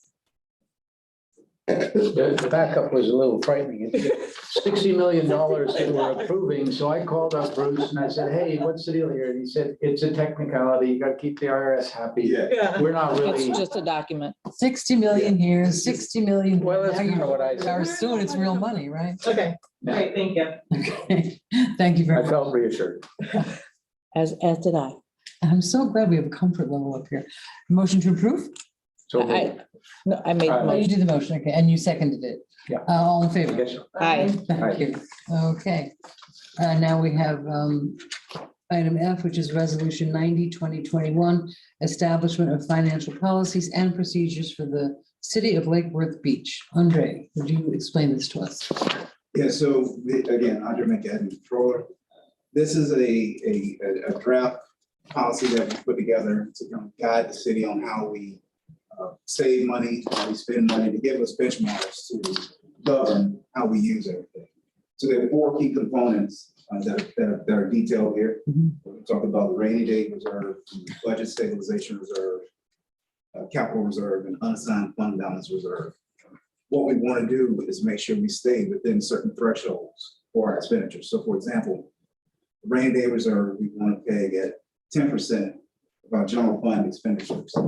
If we were to look at 2021 unaudited expenditures, we would be well within that guideline now. So we're not overextended. Okay. This policy is to make sure that we never reach a point where we are overextended. It Understood. kind of gives us a roadmap. So as we're making our plans. It's a budget. Exactly. Exactly. She's the money one. It sort Like of how you keeps said, the unaudit. hands out of the cookie jar. Yeah. Right. So you won't have to have us come and slap you on the hand. You can slap yourself on the hand because now you have a policy to follow. And we If we don't appreciate. follow that policy, we can only blame ourselves. That's right. Right. But you'll have to tell us if we're violating that policy because you've got the numbers. We'll let you know. Okay. If this policy were in place right now, we would be in good Okay, shape. great. So we're in a position where we can just build from where we are. Thank you. So is that true for all of the components? Because those are the questions I had, were how much is it for number one, number two, number three, how much is in there now? So number one, we have what we need in the reserves. We're not like gonna all of a sudden have to like make severe cuts next year to fulfill this. No. Like we're already good. And number two, it says initially funded at 3% for the budget stabilization reserve. Are we already at that 3% for that reserve? We are in, so budget stabilization. Yeah, number two. One, We can two. put a number two. ESR. So assuming the budget stabilization reserve is a 3 to 5% range. So assuming the higher range of it, we would, we're approximately 1.9 million now. So we're within the range that we want to be for budget stabilization. Good. So again, if this policy were in place now, with each criteria, we've already met. Okay. Okay. Well, thank you. Do you have any other questions? It says draft here, so are we voting tonight to approve this? Yes. Even though it says, draft? Yes. Once you approve it, then we'll rip the draft off. Okay. Make it real. Commissioner Maliga. I just want to, I ran the numbers and I'm thankful that you didn't put anything that's not attainable, right? That policy is good, but as long as we can attain that policy and maintain it. So one of the things that I really liked is that the only way that these funds can be spent is by unanimous decision of us. So we only have ourselves to blame. We can't look back and say, well, that department did this or finance didn't do it. So thank you for your thoroughness and all the staff on working on this. Is it unanimous? I thought it was 4. I'm reading here simple majority vote. It depends on, I think one was Depends on each one. majority plus 1. One's got the mayor. Simple, yeah, Well, approved I by the read simple majority simple vote. majority on 2 and on 3 and on 4. One was super majority, I thought. One was. Yeah, so when we're talking I think about the the rain interfund day. transfers, it requires a supermajority. Right. So it's one of the major that we come across, or that's been a point of discussion in the past. And anything, I would think that anything that would make us fall below these percentages would be brought to the commission. Yeah. Because that would be a violation. Okay, thank you. Do I have a motion? Motion to approve. Do I have a second? Second. All in favor? All in favor? Second, she changed her Aye. voice. Aye. Aye. Aye. All, motion passes unanimously. Thank you very much, Andre. Thank you. Just for the. Just hang out there. Okay, resolution 91, 2021 fiscal year 2022 operating budget amendment providing $1,060,000 from the American Rescue Plan Act of the 2021 coronavirus state and local fiscal recovery funds to support a premium pay for essential city employees. No presentation, just. Yeah, well, for the public, to thank our diligent, hardworking, underappreciated sometimes staff from the ARPA funds, we refer to as the ARPA funds, we unanimously decided and agreed to give them a $2,000 after-tax bonus. So every employee of the city will be getting that It'll be $2,000 after tax. That's, you know, it's what we could do to help and to express our appreciation for everybody for hanging in through a real tough year. I have a question. How many employees was it total? 260? 360. 360. And just for the record, that did not include the dais. I know. So many people asked, and I'm like, I know. No, we're not getting a bonus. So it doesn't work that way. And we don't have any non-essential employees. Every. We don't have a non-essential employee. So 360 employees. That's awesome. And just so I understand, and maybe the public, when we say 2,000 after taxes, how does that work? Because I imagine that there are employees that are paid at different rates and at tax at different rates. How does that work? So we had to do a lot of analysis with our payroll provider to do the math, to figure out what the actual tax rate would be. Obviously, if you do the math, 2,000 times 360 employees is 720,000. So the 1,060,000 includes paying the taxes on that. Okay. So yes, we had to work with our payroll provider ADP to map out what every person will fall out at, so we can come up with get the right value. And at the holiday party, all the employees were like, wait a minute, that's after taxes? Yeah. I get to take that home, and they were very appreciative. Yeah, it really. Thank you for working with ADP and wrecking your brain. All those numbers. Thank you very much. So. Do we have a motion? Nope. And a second? Nope, not yet. Could I have a motion? Motion to approve the generous contribution to our essential employees. Do I have a second to the appropriate recognition of our employees? Second. Thank you. All in favor? Aye. Thank you very much. Motion passes unanimously. Our And it's next gonna get to item, them before Christmas, is my understanding. So, Yes. yeah. So Merry Christmas, everybody. We wish you all a Merry Christmas. next item is Madam Mayor, Yes? the next item is the pool. Yeah. A rather big, could I have long enough break to? All right. No. I second that. All right, so let's take it Don't wanna miss the discussion flow. 7:20 something, 7. Just a couple. Sorry, Phil. 7:27, Madam Mayor. Thank you. We'll be back at 7:35, something like that. Thank you very much. This isn't a. Go ahead. I'm the one who bought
Madam Mayor, it's 7:37.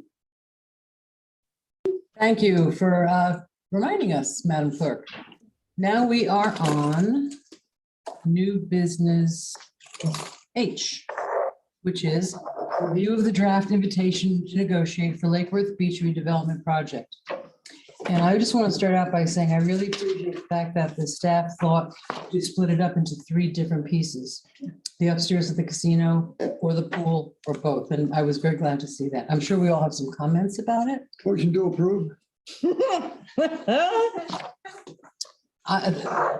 We can certainly do that. There's nothing to approve. Well, actually, there is. It's It's a, a review. yes, ma'am. Would you like to give a little presentation? Thank I you. have a short presentation. Thank you. Madam Mayor. One thing is to say, Assistant Finance Director. You have a whole presentation.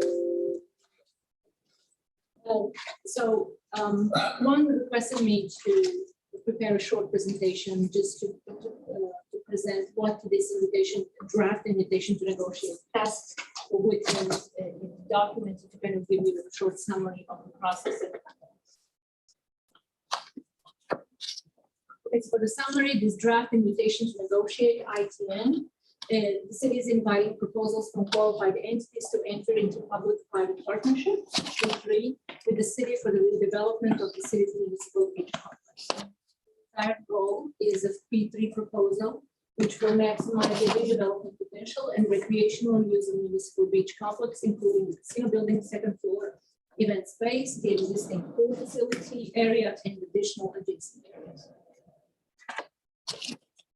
Intent, as expressed in the draft ITN, it is the city's intention to negotiate and enter into comprehensive agreements for the renovation, expansion, lease, management, maintenance, operation, and or implementation of creative ventures at the city municipal beach complex. This intention includes the option of entering into 1 or more comprehensive agreements. And comprehensive agreement is the term utilizing the P3 statute, section 255-065 Florida statutes, which sets forth requirements for as Mayor mentioned, we have provided the 3 options for the respondents' proposals, and you can read this in more detail on pages 16 to 20. Exhibit a detailed description of options, especially on the page 20. It's going to show all of the details that you have requested on the workshop. So option 1 is the project proposal for the casino buildings event space on the 2nd floor. Option 2 is modernization, redevelopment of the pool facility area that would accommodate visitors and residents. And option 3 is combination of option 1 and 2 and includes plans for the 2nd floor of the casino building, plans for the adjacent pool facility area, and may include additional facilities to be renovated, redeveloped, and constructed. And you will also see in all of the on the details in the documents that this covers all the parking, landscaping, and all of the additional areas that we discussed in the workshop. Questions or? I have a couple. Are we that far? I think you're still going. I think she's still going. At the end, okay. I have Yeah, good. Why don't you finish them all? okay, proposed evaluation criteria is we put up to 5 points for the leadership, 10 points for experience with the firm, 15 points for the approach, 45 points for development plan, includes green initiatives, and I'll speak a little bit more for that, and 20 points for financial capability and feasibility, and then up to 5 points for default, debarment, litigation, and additional information. You can find all of the details and what that includes on pages 8 to 13.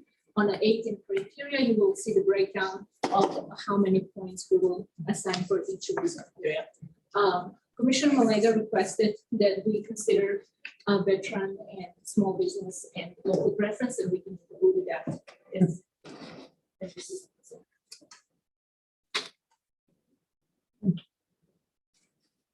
I'm going to speak a little bit about the timelines and the process. If you approve this draft tonight for the publishing, we can send it to the papers tomorrow and publish it on December 12th. It will be published in Palm Beach Post and the city's website, as well as promoted in social media for the city. January 10 is the question for the presidential respondent. This is done by Michael June, the purchasing. By late January, we will probably need approximately 2 weeks to answer all of the questions and issue the addenda. This will be done by the purchasing and the city staff. February 9 will be the date when proposals are due. They will arrive to the city hall through my purchasing division, and we will take probably about 2 weeks for the initial compliance evaluation to go through all the documents with the city staff and attorney. And then for the March, we would establish the evaluation committee that would be in public. And then we have several options for shortlisting, doing the evaluations, doing the presentations, and then in the end, final evaluations and recommendations to the city commission. I put April, May, and June for the contracts negotiations, which would include city staff, attorney, or commissioners representative. With the final decision and presentation to the city commission for the approval of the decision in June. Now, are these timeframes that in your professional experience are workable for companies that do proposals? We are probably tight just because of the Christmas. That's what I was thinking. You requested us on the workshop that we have it for 2 months. If it would be me, I would add probably about a couple of weeks. Give them a couple of weeks extra. Yes, for the submission, just because a lot of companies take vacations during the Christmas and New Year's and they're not working. Yeah. So if we're looking for more valuable proposals, I think that we should probably give them. And this is a pretty complicated proposal. Does anyone have an issue? I was also thinking because of tax time and stuff, I mean, there's a lot going on for businesses in the beginning. Yeah. If we could maybe move it back. I know that I'm not gonna get daggers thrown at me by vice mayor. Ignore. But I mean, it would be nice if we could move that due date for the proposals even out to the end of February, I'm thinking. Because we want quality, we don't want. Yeah, I don't, this is you know, so you can't important. have fast, good, cheap. How's that Right. saying go? Right. No, I agree with that. I agree with that. And Herman, if the process will be underway, you can rest as part of your legacy that you got it going. This is going to be a step forward for the city of Lake Worth Beach. I think that anybody that's interested in participating is going to be prepared to make a presentation, not plans, not drawings to be specific. And I think the commission could understand a presentation that of interested parties. And that we can put it off for 2 weeks at a time. And then all of a sudden it's 2 years later because we've come up with another 2 weeks or another study. But we're moving forward. So yeah. What I think that there are people out there that are interested and are going to present the idea. They're not going to present plans. So. Is that true? Are we asking for ideas or are we asking for plans? Proposals. Proposals, which is more specific than a idea. They're not going to provide you with the residential. Right. Correct. But they will have to work and develop. And there'll be numbers involved. They'll have to come up with some of their own numbers in terms of what they are feasible. I see. Are you done, Herman? Well, and then there'll be negotiation periods that they can then fine tune their proposals. Exactly. So I'm just saying that, you know, if we put it off and put it off, how much interest do we have in really moving forward? Oh, Herman, Come on, from me. Pretty interested in getting this forward. Okay. I mean, I don't think, and you'll be here to watch us continue to move forward and yell at us if we don't. Good. From that side, though. On the other side. And then you get 3 minutes. So are we talking 2 more weeks or what?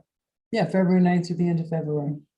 I mean, only 28 days in February. I mean, Yeah, How many I'm with working? Commissioner Malik about that. Commissioner McBoy, you had a comment? Or question or something to say? I definitely have comments. I have very strong feelings about this. My involvement in Lake Worth governance started with the beach. And it started because at that time, I don't know when that was, 2006, 2008, I don't know when it was, at some point. And there was an effort at that point, I believe it was to change the zoning of the beach property and would have loosened up what we did with it. I think that one had an involvement with a public-private partnership was proposed. We had another one that came later. We had one that did some things with the pool. There was very strong feeling in the community that we need to be very careful with what we do at the beach. I sat in this room, probably about where my wife is sitting, when an ITN very similar to this was brought forward under the previous commission, and people knew about it at that point and they were up in arms because it was way too wide open. Here are my feelings about it. I think I'm very much in favor of moving something forward at the beach with the pool, with the various parts of it. No problem with that. And I'm in favor of doing it expeditiously. I think it is very important that we be clear what it is that we are asking for and make sure that that has a reasonable amount of support in the community. We have to specify that, what it is we're asking for. I actually, with some help, mostly from other folks, had somebody transcribe what was said when we talked the last time to try, and then I sort of categorized it into different areas. And this was just relating to the pool. Yes, there was some consistency. We all want swim lessons at the pool. We all want unrestricted public access. We all want it to be financially accessible. From there on, it got either very diverse of what we wanted, or we just didn't say. We left it wide in the open. Couple things that I feel are extremely important. Organizations that build pools are very different from people who operate public spaces, maybe organize weddings, or who even operate pools. Operating a pool, managing a pool is a totally different thing than building a pool. Operating a restaurant is a totally different thing than operating a tiki hut or building a pool. I think it is a mistake, very clear mistake, for us to lump this in a wide open thing where we basically are saying to the world, you know what, we don't respect ourselves well enough to know what we want. So why don't you guys come up with some good ideas? I think we should approach this as separate elements. We need somebody to build us a pool. I think we're all in agreement on that. I think we're even fairly close to what do we want that pool to do. But let's write down what our objective is, make sure that we are in effect in accordance. For instance, I think we're pretty close to saying we want something that's very widely a gathering place in our community that really pulls people in, that everybody in this community feels comfortable there. I don't think that's an easy thing to do. I think that requires a lot of thought of what that pool is going to look like. I don't think we've done that. I think we should take the restaurant on the second floor, which I was involved in the planning of that building, and I did some extra above and beyond. We had Anderson Carr, I think they're called commercial realtors or something like that. I don't know the exact name. They tried to find us clients for all the businesses at the beach. They couldn't find anybody for the second floor north end. That's currently the empty space that's used for storage and used for offices for lifeguards and various other things. Way underutilized. I went above and beyond what they were doing and reached out. There's some people in the community that gave me some guidance. I don't know anything about that. We tried to find folks that might be, and we were looking high and low and up and down the East Coast, somebody who would operate that as an interesting restaurant. It's a spectacular site. We didn't have luck. There are some definite challenges to that space. To mix that in with the same proposal of somebody to build a pool, there's no connection between those things. They're totally different things. They're totally unrelated. The only connection that I think we've gotten ourselves sucked into is we would like to not lose our shirts on this whole thing. We need to fund it. So why don't we make sure that we're using that space? Totally agree that we should maximize the use of that upper space, but it doesn't have anything to do with the pool. But I think that's why they have the two options. I'll separate it. Separate them out. They are. Well, not It really. says It's casino going beach out and of project. Option number one, project proposal for the casino buildings event space on the second floor. Okay, so if you put out a request, we'd like you to build an electric power plant, and while you're at it, why don't you dig some water wells? That's option one and option two. There's zero reason to combine those. It's not, it actually says recreational use of the municipal beach complex, including the second. So it is separated in the ITN. I've been in the business of responding to government proposals. I've done that. I actually do have some experience in that. If I saw this, I would immediately say, these guys have no clue what they want. They just don't know. Okay. And that's not helpful. You're not going to get very high quality responses, or you may not get any at all. And then we're that much further down the pipe.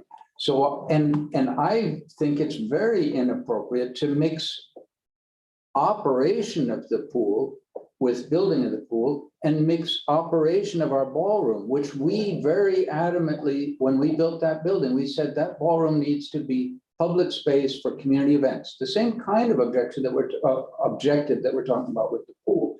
But again, totally different space, totally different usage. So separate those out and deal with them as individual things and be clear. Have us be clear. I don't think it would take a whole lot, but we do need to do more work on our part to clarify, what do we want at the pool? What do we want in that upper thing? Do we want to continue managing that ourselves? Well, that's why we're asking for, we all agreed to get people's ideas. I never thought that was a good idea, and I definitely don't think it's a good idea. Thank you. Commissioner Stokes. So when we originally talked about the pool and the idea of the ITN, and it's presented in this very loose way. We're just going to get ideas. Oh, I love it. I would love to get lots of ideas. My questions and concerns are around our commitment there, because we've seen multiple projects in the city where we put out very open-ended proposals and we get 3 or 4 or 5 back, and we take the one we like the best. Not the one that we're like excited about, but like, oh, these other 3 or 4 weren't great, but this is the best of what was presented to us. So we're locked in. So here's what we've got these 5 proposals. None of them are what I think the residents, if I'm just saying hypothetically, if none of them are what I think the residents want or what I think is part of our brand and the things and our values, what is my commitment? Can we say, look, thank you all for your time. Yes. Yes, absolutely. At Liberty, I mean, we're spending 3 months putting together an RFP for the electric utility, because like he said, once you put that ball in motion, it's out there. And I haven't seen the city walk away in the past. It seems like, well, we're now with L&M, but if we didn't get elected, that would. but we are elected. That's what I think changes that trajectory. Yeah. I need some guarantees. I can't support this right now because my question is, after we spend, it comes to the commission March? No, March is for the evaluation. For the evaluation time. At a public meeting, I would probably, with your schedule and everything else, establishing evaluation committee and then going through all the documents and everything else, I would say that probably within a month, you will have top 1 or 2 potential proposals, and then you will enter negotiations. Okay, maybe you could help me clarify this. My understanding from what I've heard, my brief experience with this is that, let's say we get 4 proposals. Yeah. We can talk to each one of those people. We can request presentations. We can sit down, we can, and have input, I don't like that, I like this, and we will still have input into it. My understanding, right? We have no obligation to commit to anybody about it. There have been a couple developers who have said, I'm very interested in this project. So it's not like it's, who knows what where the time is, but, so I mean, part of me says, let's do it ourselves into a pool, but I think that going this route, having the opportunity, not just, it's like, here's the 4 proposals, take it or leave it, this is interesting, could you, you're not doing, there's something else we'd like to see, or there's something different we'd like to see, that we can talk to each one of those people without making a commitment. Am I correct in that? That's absolutely correct. And that's why it's an ITN instead of your regular RFP. It's so that we can get into proposals and look at them and then take direction from the commission. If you want, we can go talk to each about, get a better understanding of what they're presenting, presentations to you. You can say what you like and don't like, and then we can negotiate with them one-on-one about things we like and don't like and try to firm things up better. It gives us flexibility in doing it this way. What Valentina has laid out is sort of the proposed timetable and process, but you're not locked into this. So depending on what we get back as responses will dictate sort of the process thereafter in terms of, you might get a proposal that everybody says, this is just crazy, we can't even entertain this. Right.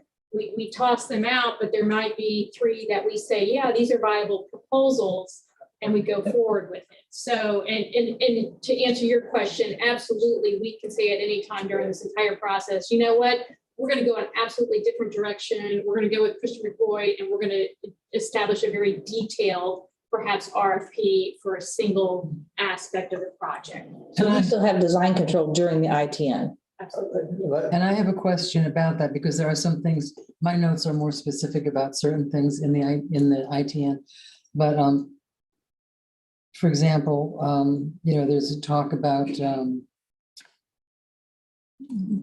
morning use for the programs of the children and adults, and then later on, but I think it needs to be specific that not exclusively for the public will always be invited, language sort of tweaks that I thought about, and I thought about maybe a possible city resident membership and parking, those are really details, but I'm thinking, so from what I'm hearing from both of you who are admittedly more experienced in this area, that those kinds of particular concerns could be brought up when we first have the meetings.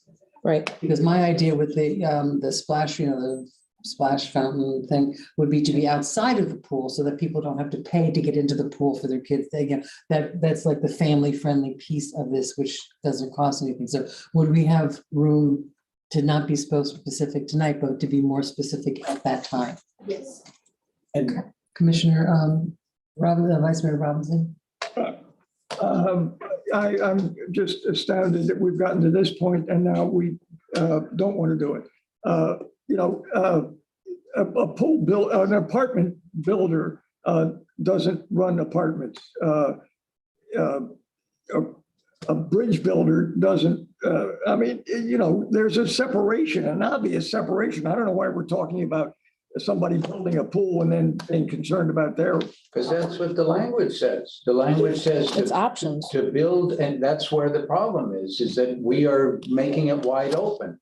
It is wide open, and because we can't, amongst ourselves or even amongst the city in its entirety, can't make decisions of this magnitude without getting any ideas.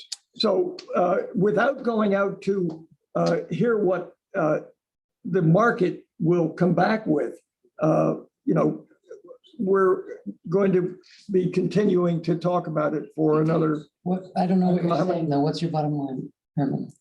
Put a it out. Request out, Right. yes. Okay. And then we don't have to take any of them, but we can certainly work with, if we get 3 people that are interested in it, we can ask if they're interested in just doing one or just doing the other, or working together as 2 interested developers working on one project.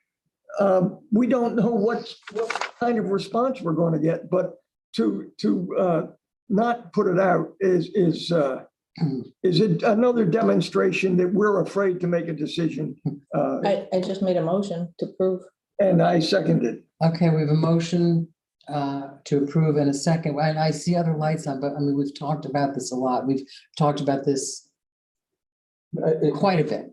And we did instruct the staff to go out and do this. So I think if we just have a vote on it, I mean, if you want to Madam have, Mayor, we have public comment, though. we have public comments. We have public comments. I understand. I got cards right here. So, I would propose a counter motion that if you want to put out something where we just indicate we can't make decisions because we can't even decide what we want, but what we're asking for, I would say at least let's clearly separate operation of the ballroom, operation of the pool is off the table. It's not part of this. This is to build a pool. oh, no, I disagree with that. This is a bigger plan. This is bigger than that. Plan. We've Yeah. been through this. And then I predict, my prediction will be, once the community figures out that what we're doing is giving away control of the pool. this Why would you place put will- Oh, when you start, I have to say something, Commissioner McWoy, that language is extremely. Let me read you from the proposal. It says up to 30-year control of it. Yes. It says lease, That's it doesn't say giving away control. Lease. It's a lease, We not would set- control. It's a lease that we would set the conditions for. It's the same lease we gave Benny's, I mean, same lease that we've given for the children. I mean, and if same- you're right, and if nothing comes back that we like or that we think is appropriate, we say no, Why would you, why on earth?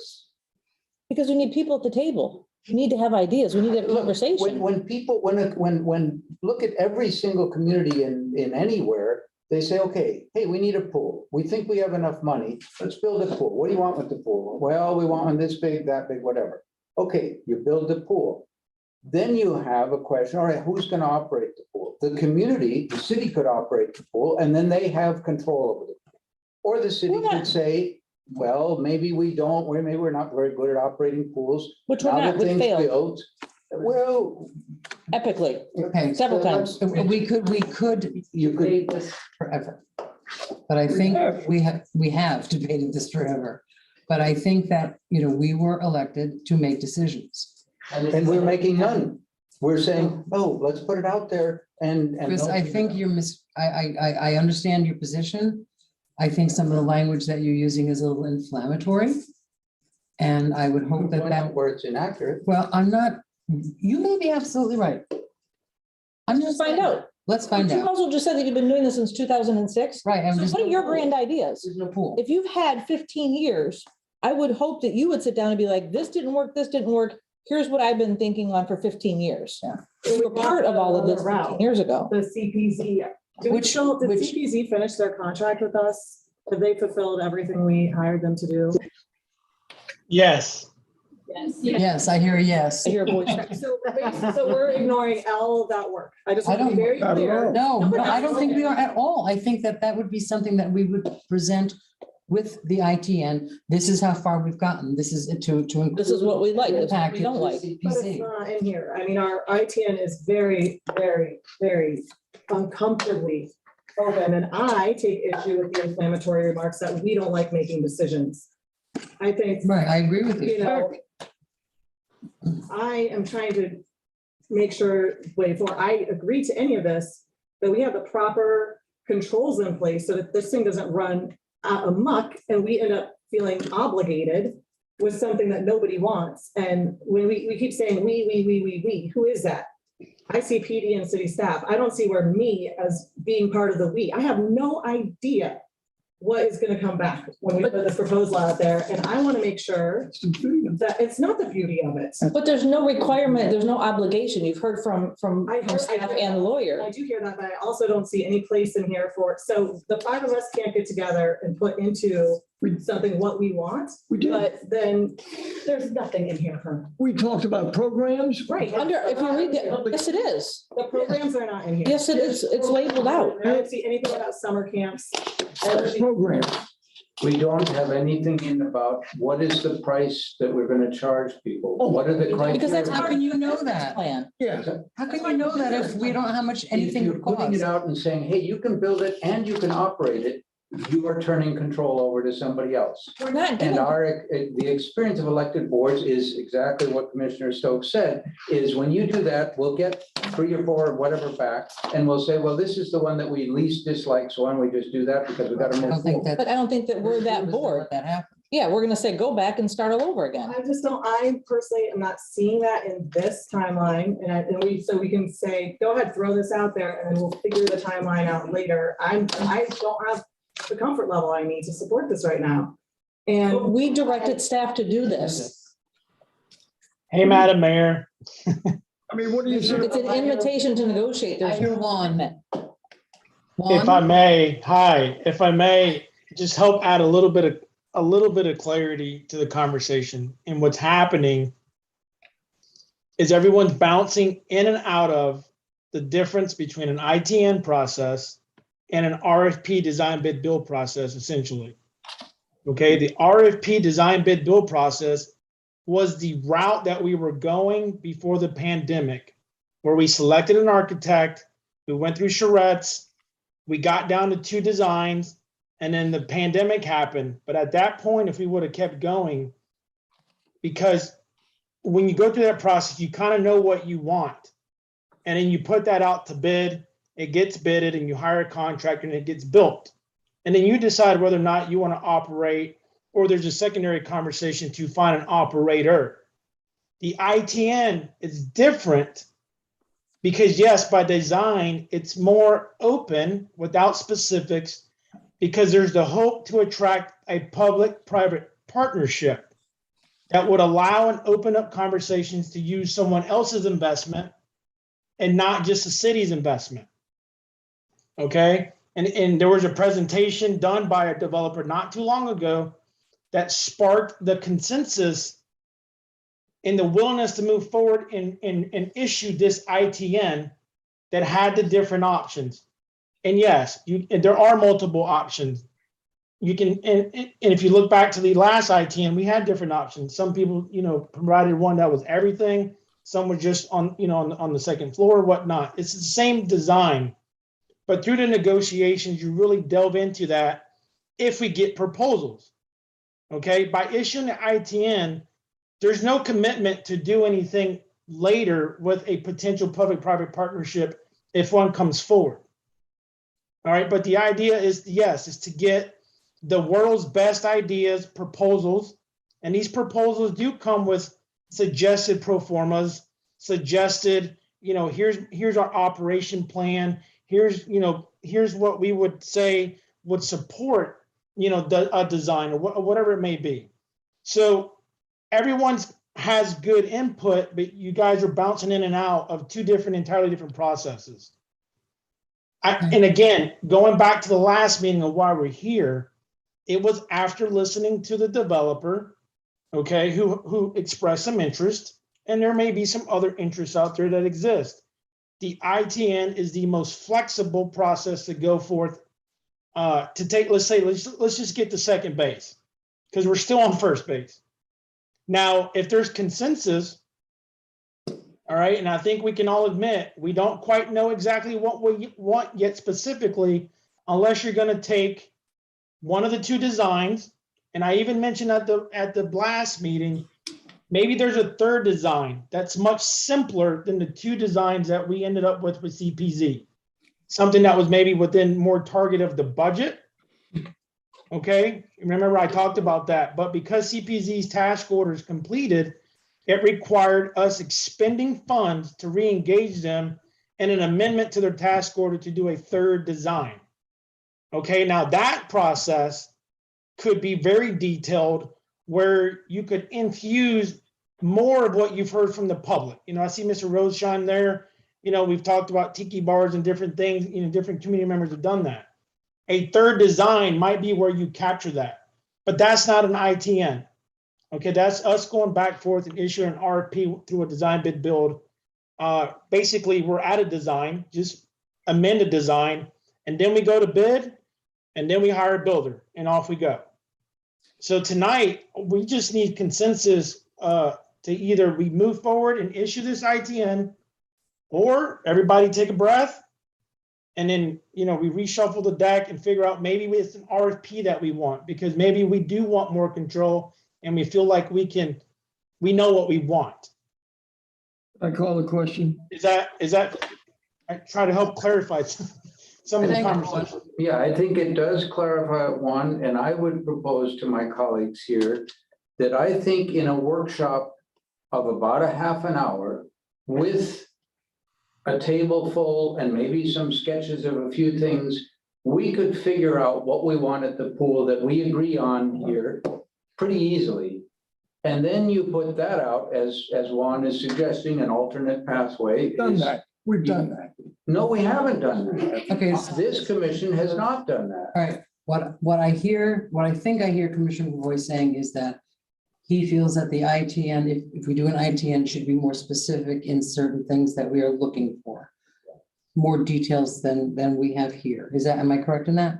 A lot more specific, and I would exclude, a public-private partnership sounds wonderful on the part of it. You use somebody else's money. I think that's an option. I'm talking about if we do an ITN, I mean, that would be part of, if we send this out, if we want to have more specificity in what we're looking for, and I understand that, then it would be sort of a situation for us, and it's only 8:15.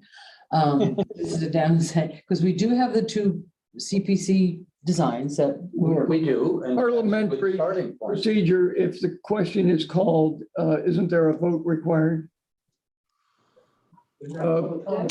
Madam Attorney? We have public comments still before we have a vote, Herman. So, is that you, Commissioner Maliga? Yes, Okay. I just, for Commissioner Stokes, on option number 2, it says day options shall include public pool access for various types of activities and programs for children and adults. Yeah. So it does state that we want, Yeah. no, I mean, we're putting it out there, we're not committing, and I hear you, I mean, we need swim lessons for kids, we need programs for our kids that are attainable and accessible, and we're all on the same team, let us not forget that. Yeah. And I'm gonna, Really, this is it also just- includes transportation to those programs. Okay, So I'm in favor, it's why I seconded or made the motion, Okay. because it just, to me, we need to have input. We're not in the pool business, we're not.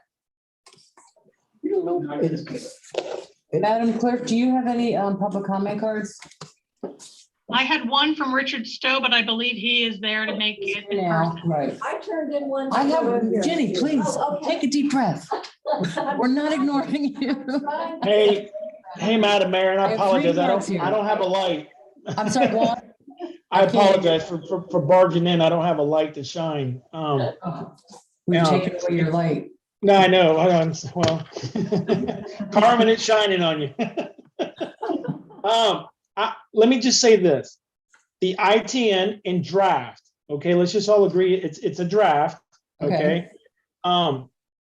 We can add more specificity to it if that is the desire of the commission.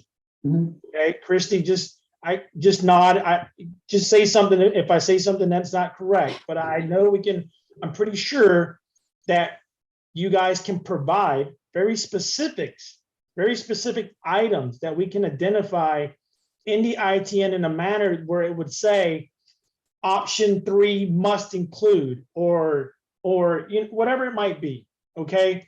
Again, remember, this is just a working draft.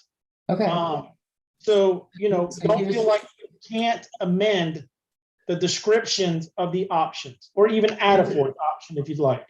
My question is, if we approve this tonight, can we amend it, or are we locked into this particular language? We don't have another meeting until January, okay? So I don't want to let it go that long. So can we, and we're going to get public comment. And then we're going to, pass or not pass this, but if we pass it, can we still amend it, or are we locked into this language? We can amend it and through the proposed timetable that Valentina had, what will we do? Before we release it? Well, you could release it and then you can do an addendum to it if there was something that there was consensus on putting something in there that we were definitely tied to and wanted to see in every proposal. But like Juan laid out, part of the reason of using an ITN is to create flexibility and get in creative ideas. You can add specificity to it to be specific of what we require in certain areas. That's up to you. And could we also attach the CPZ to plans to give them some idea of what the first, we went through a lot to get those plans. We spent a lot of money and a lot of time. So I would hate to see them just thrown out the baby with the bathwater. We can absolutely do that. Yeah. We can also say that they're available here at City Hall, should someone want to come and see it, instead of adding to the paper that necessarily goes. I'd add to the paper. I vote to add to the paper. Yes, no, you would want to. Because we did put a lot of work into that. Yeah. I don't know if you were at the Surettes. I was So we there the could whole add week. that as an exhibit to this, to give folks an idea of what has previously been presented. Do that, absolutely, and whatever else that there's consensus on to add as a requirement, or further, ideas want to be added to Exhibit A, the scope. Okay, so here's how I see it, and we're gonna vote on this in a minute. We're gonna have public comment, and then we're gonna vote on this in a minute.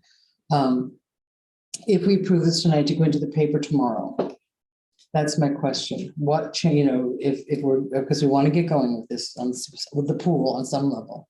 If we put in the paper tomorrow, and I would ask that we attach the CPZ plans.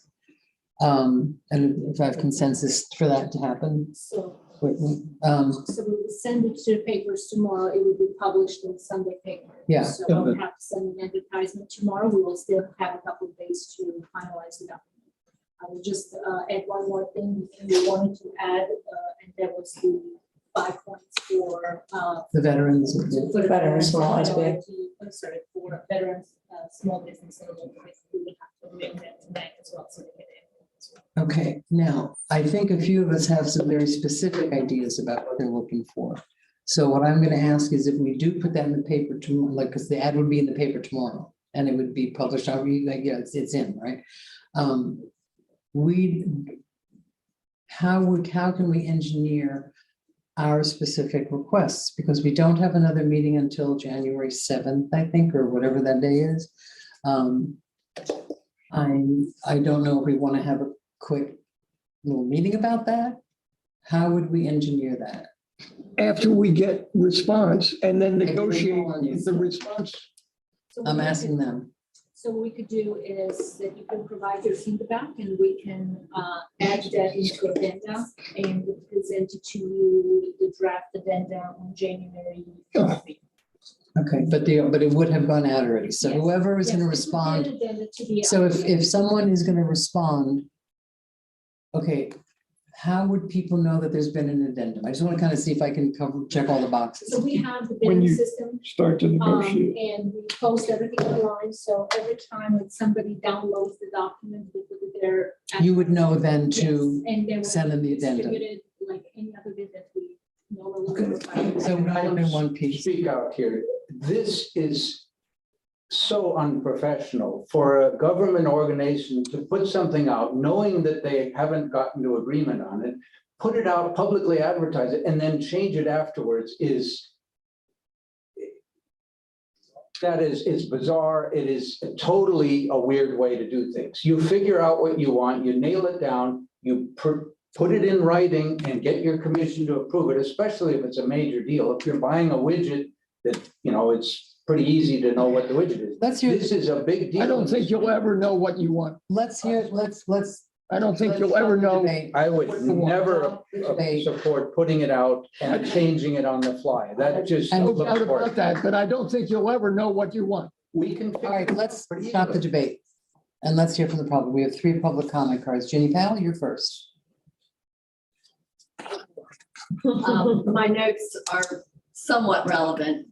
Well, thank you and good evening and welcome to. Welcome to our lives. Thank you for moving forward to this point. I really think. Don't forget your address, Ms. Jenny. Pardon me? You gotta say your address for the Oh. record. Jenny Powell, 224 North Palmway. When I look back, there hasn't really been a lot of recent discussion about the pool. There was the last meeting. And honestly, you all came up with the ideas at that meeting. You talked openly about, I want this, I don't want that, I want this, I want this, I want that. Okay, you know mostly what you want. You've been through that process. Okay, I've been working with Donald. I know you're tired of seeing us and hearing from us. And I'm gonna try to make this short. I hope I haven't given up too much of my 2 minutes. I know you want to move forward, but I feel and Don feels that this process is too broad. The ITN process is too broad. There's not enough detail and we risk possibly losing control of our beach complex. We would like to urge you to consider another option that might be faster, more efficient, and more fail-safe, more protective of the city. We have the CP&Z plan. That's a trusted city vendor. We know them. We have their plan. We have all the features in that plan that we could possibly want. And you all have, at your last meeting, you listed the ones that you do want. Yes, there's more work to do to identify the features. You're the best people to know what they are. No, So we're not. anyway, yes, you are. You know what we want. We had charrettes on this. We paid $150,000 for that CP&Z report. And okay, let me finish. Keep going. Okay, so what we suggest, working with Donald, is that we work with a trusted vendor like CP&Z. It doesn't have to be CP&Z, but hire a consultant who has the capability of doing the bid specifications for the pool. You tell them what you want. You want a splash pad. You want a bump out for exercise. You want a tiki bar. You want drinks and food. Okay, you tell them these are the features we want. A consultant has to do the bid specifications, the detail. None of us here know how to do that, but you're the ones that know what you want and you've already said what you want. Your time is up. I would like to have the time, Donald and I, to have the time to lay this out because we think that with our direction, a plan, that you can get the bid and have the pool under construction by August. And I agree with an approach very close to that we are Okay, we're 80% there. taking public comment right now. Tom. It's scary out here. I'm scared for the first time Oh, no. up here. Yeah, and I forgot what I was gonna say because I'm so scared. Thank you very much, Todd. Now we'll have the next, oh, no, okay. I'm jumping on that one, baby. So again, well. Start your 2 minutes. Well, so my 2 minutes are started. So I just wanted to make an appointment with you on site and talk about the same things that I talked about with these two people on site and you actually, and you. Because my plan that I've been working on for years encompasses everything that everybody's been talking about. And I'm talking about looking at the space and asking the space what it wants. And then going with all the communication that I've had with all the different people that I've lived with around here. I got the plan. I got it. It's me. I did it. And I don't like to say that, but I did. It's done. Come out to the site. Let's just have a talk. Let's just have a look. You'll see all the lines are ready. We can get by all this other stuff. You're gonna hire a whole new group of people to come in and go out there and make plans and then come back and sit down and study and then talk and then have all this public come back and say yes or no. Well, I've already done all that.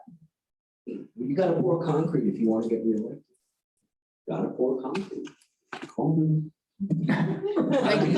Thank you, Todd. I'm not really saying that, but so I'll be in touch with you. I'll be in touch with you. Like tomorrow, let's pour some concrete.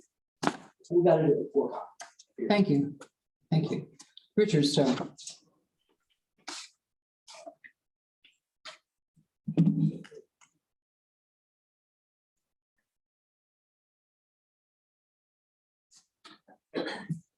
Richard Stone, 414 North Federal Highway. I am adamantly opposed to this ITN 30-year lease.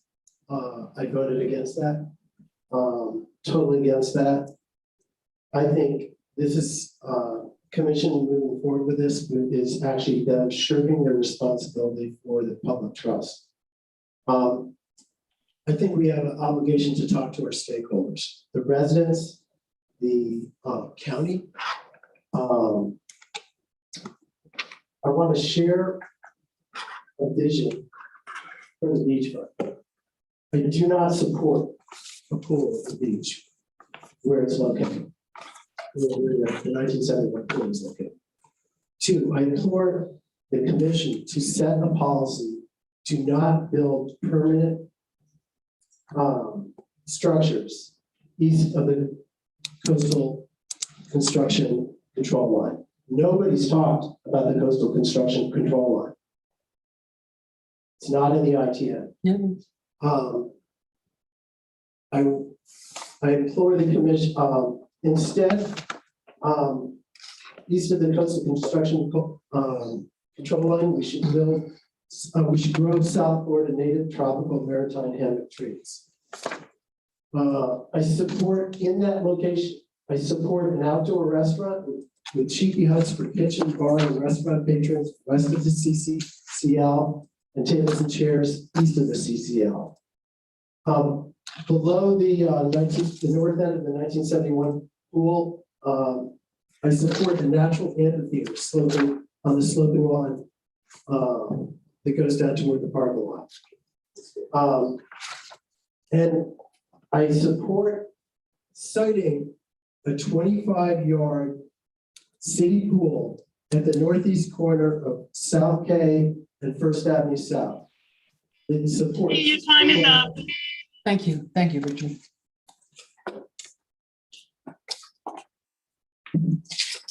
Is your light still on? So we have a light over, and a light over there.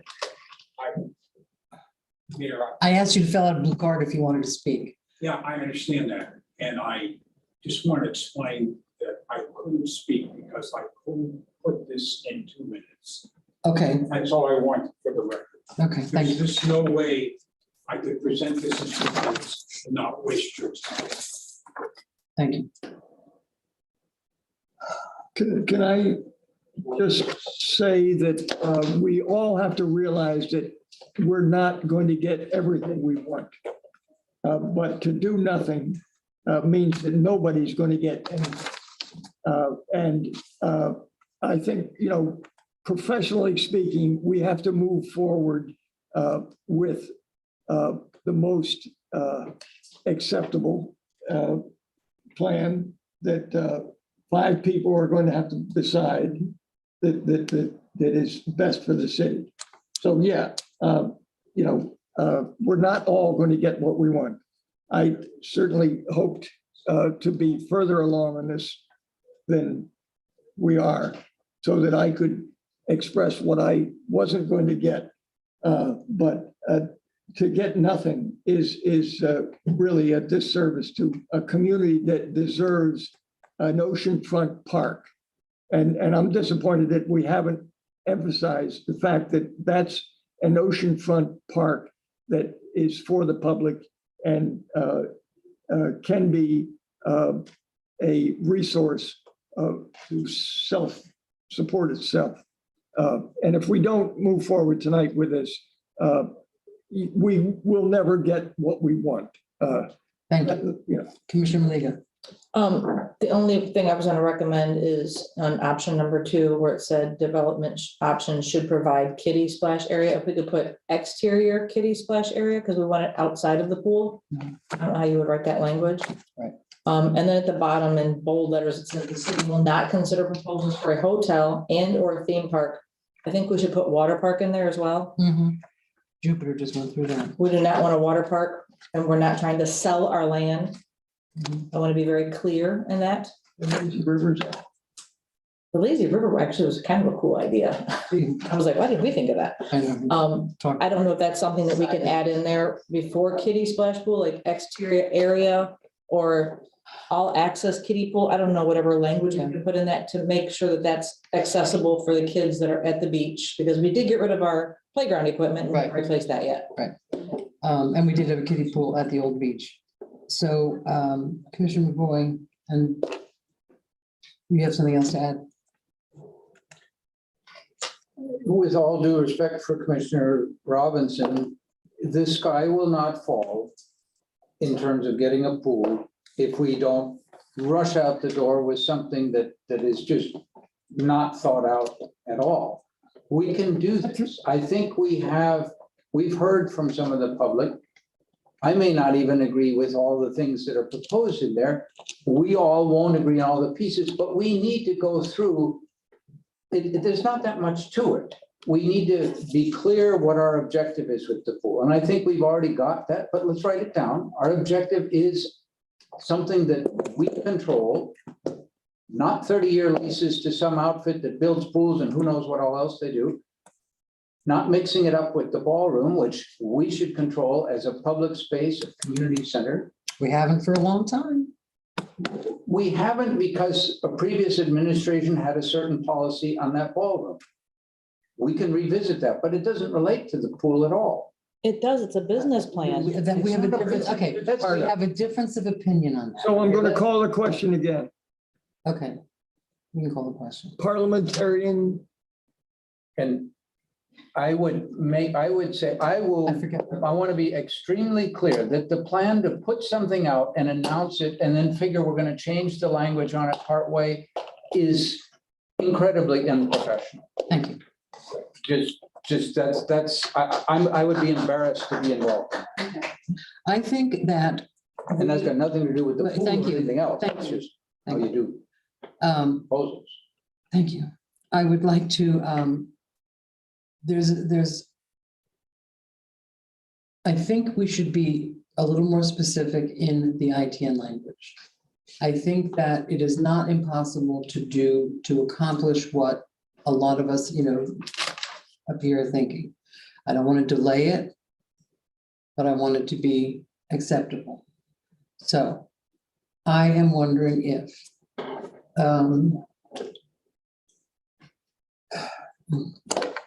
know that some people will be really upset because I want to get it going, and the other people are going to be upset because I want to get it going. So no way to win here. But I'm gonna try. There are certain aspects of the ITN that Mr. McCoy isn't happy with. There are certain specific things that I think Commissioner McLeod, myself have to order. I'm sure Commissioner Stokes and Herman have some input. Would I be thrown out of the room if I said, that's a big job. I'll be with my cane.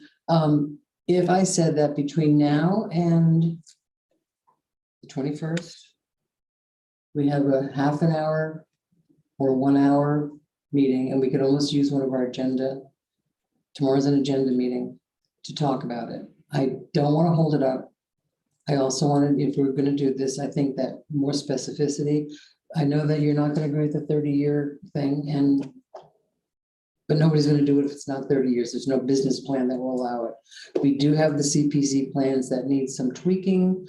I know that, I look at the CPZ plan and somebody says, well, we need more lanes than that. I mean, it's just no one's ever going to be happy with the outcome of this project, but we want to do it as broadly as we possibly can. So what is the reaction? And I appreciate you've called the question, Herman, but I really don't want this to end with such discord. it's If my light's on.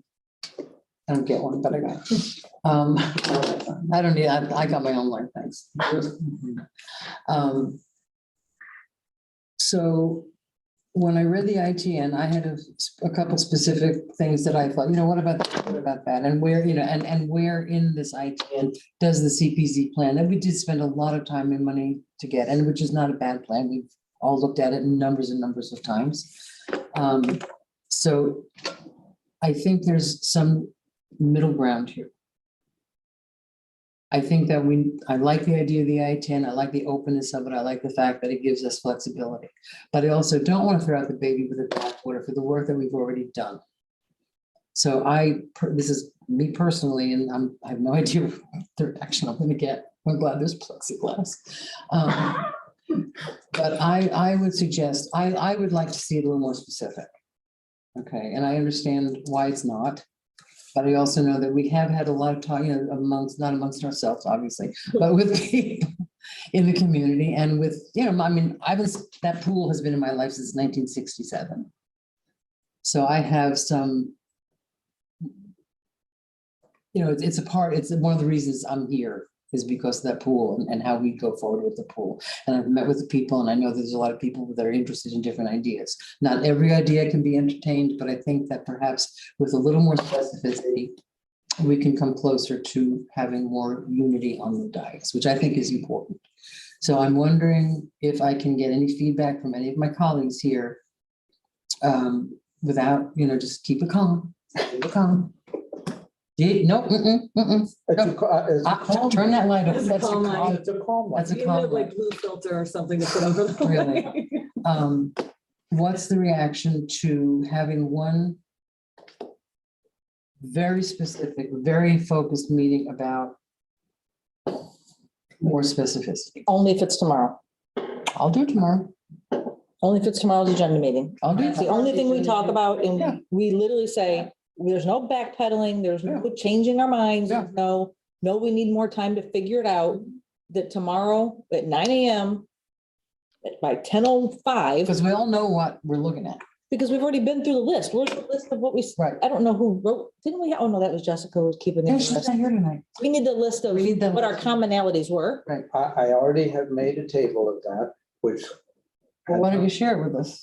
Yeah. I had hoped to bring that. I can share it with you verbally. I don't have any. Can you email it to us? And well, then I the am, sunshine thing, that's a sunshine. Be careful. yeah, I'm not. We have our attorney approaching dais.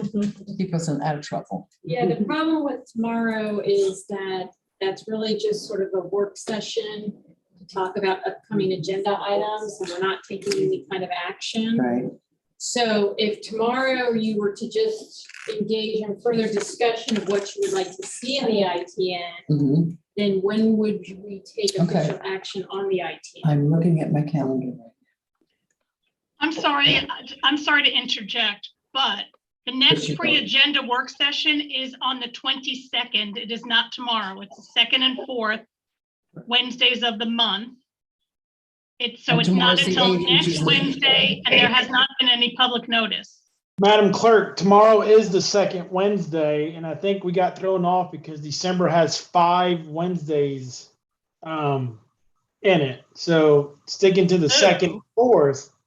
Yeah, I'm looking at the calendar, it made the same expression. But tomorrow morning has not been advertised? Is that what I'm hearing? That's what I'm Correct, hearing. What? Yeah, for some Yes, reason. I Madam. got- Yes, Madam Mayor. We had an That's correct oversight. that it has not been advertised. That's correct. Well, I'm glad we found out tonight. Oh, Jesus. Oh, there goes that idea. All right. Then I'm gonna, we canceled it. We need to resolve this in an adult, and so what if we did, and nobody likes a special meeting, but. Do you want a unanimous vote on this? I mean, is it okay to have a 3-2 vote? On something as big I as this? think I would rather have, Herman, I would rather have more consensus about what we're doing so that we all have some idea of what, a more unified idea about what we're going forward. Okay, I don't think that's a bad thing. We are working on this. I know you're anxious to get this done, but I think it's important that we do it in a way that we all can live with that. We've had 4-1 votes plenty of times on this end, so you'll be okay over there. I'm just joking. I'm just kidding. So I would like to propose that we postpone this vote, have a special meeting about it. Maybe we have to have a special meeting because the work can't be a workshop because we're going to decide stuff. So what if we take the 21st, which was supposed to be a regular meeting, and just do a quick meeting, like a 1-hour meeting about bring all your ideas, put them in there. You're frowning. Tell me what your suggestion is. Well, I'm not frowning because we went through and you asked us to call out our top 5 priorities for a pool. And we did that. They're all really, but I don't see them necessarily reflected here, honestly. So I'm saying, well, we already have that data. I don't know who has the notes from that when we all called it off. But there was somebody here who was making notes and said, these were your commonalities. If we can just find that data, we've already said what our commonalities were on what we all wanted to see in a pool. We've done that already. Chris? I think what Commissioner Malega just said is largely accurate, that we did specify some things. And that's why I took the trouble to get somebody to help transcribe what it was we actually said. And then I tried to organize it into a table so that we could see where are the things where we, one person said something, but nobody else as far as I can tell, said anything. Are we clear on that one? So what I will volunteer to do, particularly if it's the 21st, I couldn't do it for tomorrow morning, but for the 21st or whatever other day other than one day from now, I will volunteer to organize that as neutrally and overview as possible. And that's a serious commitment. Fact check. And that's what Would you you fact bring check? to the negotiation table. No, Herman, no. Herman, it's a It different needs to approach. go It's in the different. Yeah, it's a different approach, all right. It, you know, it's Herman, not what we talked about as asking for an invitation to negotiate. we are. And now we're talking about negotiating, but we don't want to, we want to talk about it first before we talk about negotiating for somebody that's going to do it. To give whoever's going to propose a little clearer idea of what we're looking for. Can you give us some of the, can you just tell us what's on your little screen there? That maybe we can cut through now and say, okay, do we all agree to A, B, and C? I don't recommend doing that. I think we should take a little bit of time with it. I didn't have time to work through the whole thing, so, but the basic, we need to be clear of our audience. We need to be clear how we want to finance it. That's Finances. Chris, Not that's one of the the- things that we That's don't. actual aspects. We need to be clear about what uses go in, what are we doing on food and beverages? What are we doing? There are a number of things. No, that's not. We had a bunch of this. I'm happy to organize this, and I think we could go through it in half an hour, and say, you know what, we're all on board on that. That implies this, let's put that in the ITM. I'll try to. You're volunteering, but. Madam Mayor, may I Yes. interject? Hello. Stop. Too many going. Everybody's, please stop talking. Yeah. I've never used my hammer before. Hammer. My gavel. Yeah, was that Juan's voice out of the Yes, sky? yes, yes, Madam Mayor. Really quick, just to leave the spirit of why we canceled the 21st meeting and not go back to the 21st. All we need is 24 hours of advance notice. Madam Clerk, that's correct, right? That is correct. Okay, so that puts Thursday night this week into play, and we traditionally have had workshop conversations or special meetings on Thursdays. And then we also have all next week, the week of the 13th, Tuesday, the 14th. That's fine. We could, we could advertise a special meeting in that fashion and not have to, go back to that 21st. That's fine. I think that's, thank you, Juan. That's a good suggestion. To do what? To go over more specifically what we want to see in the ITM. Honestly, And you when I saw disagree with that. review- I understand that, Herman, but I believe that we have some. I thought the review of the draft invitation was going to be us reviewing this tonight and giving input. Right. So we're giving ourselves that opportunity. We're not stepping backwards. We're just getting more specific and let's pick a night. Madam, so I can't do this Thursday. I can do next Tuesday, Okay. but I just want to say, I think we do need to put in a few, I agree with you. I think we do need to add a little bit more detail to this to ensure that it really is going to be for our residents and that we all have access. I think we need to build a little more of that into it, but I'm still very confused about, and I hope if you could please let me just, I haven't said that Herman, much. let her, she's been very quiet. But the invitation to negotiate, I feel like there's this assumption that the five of us are going to be at a table with these different proposals and the people who are doing it, and we're going to be the ones negotiating, but that is not the way I'm reading it. I'm reading it as, so if the five of us can't get together ahead of time to decide what is key for us to be in this, when are the five of us gonna get together?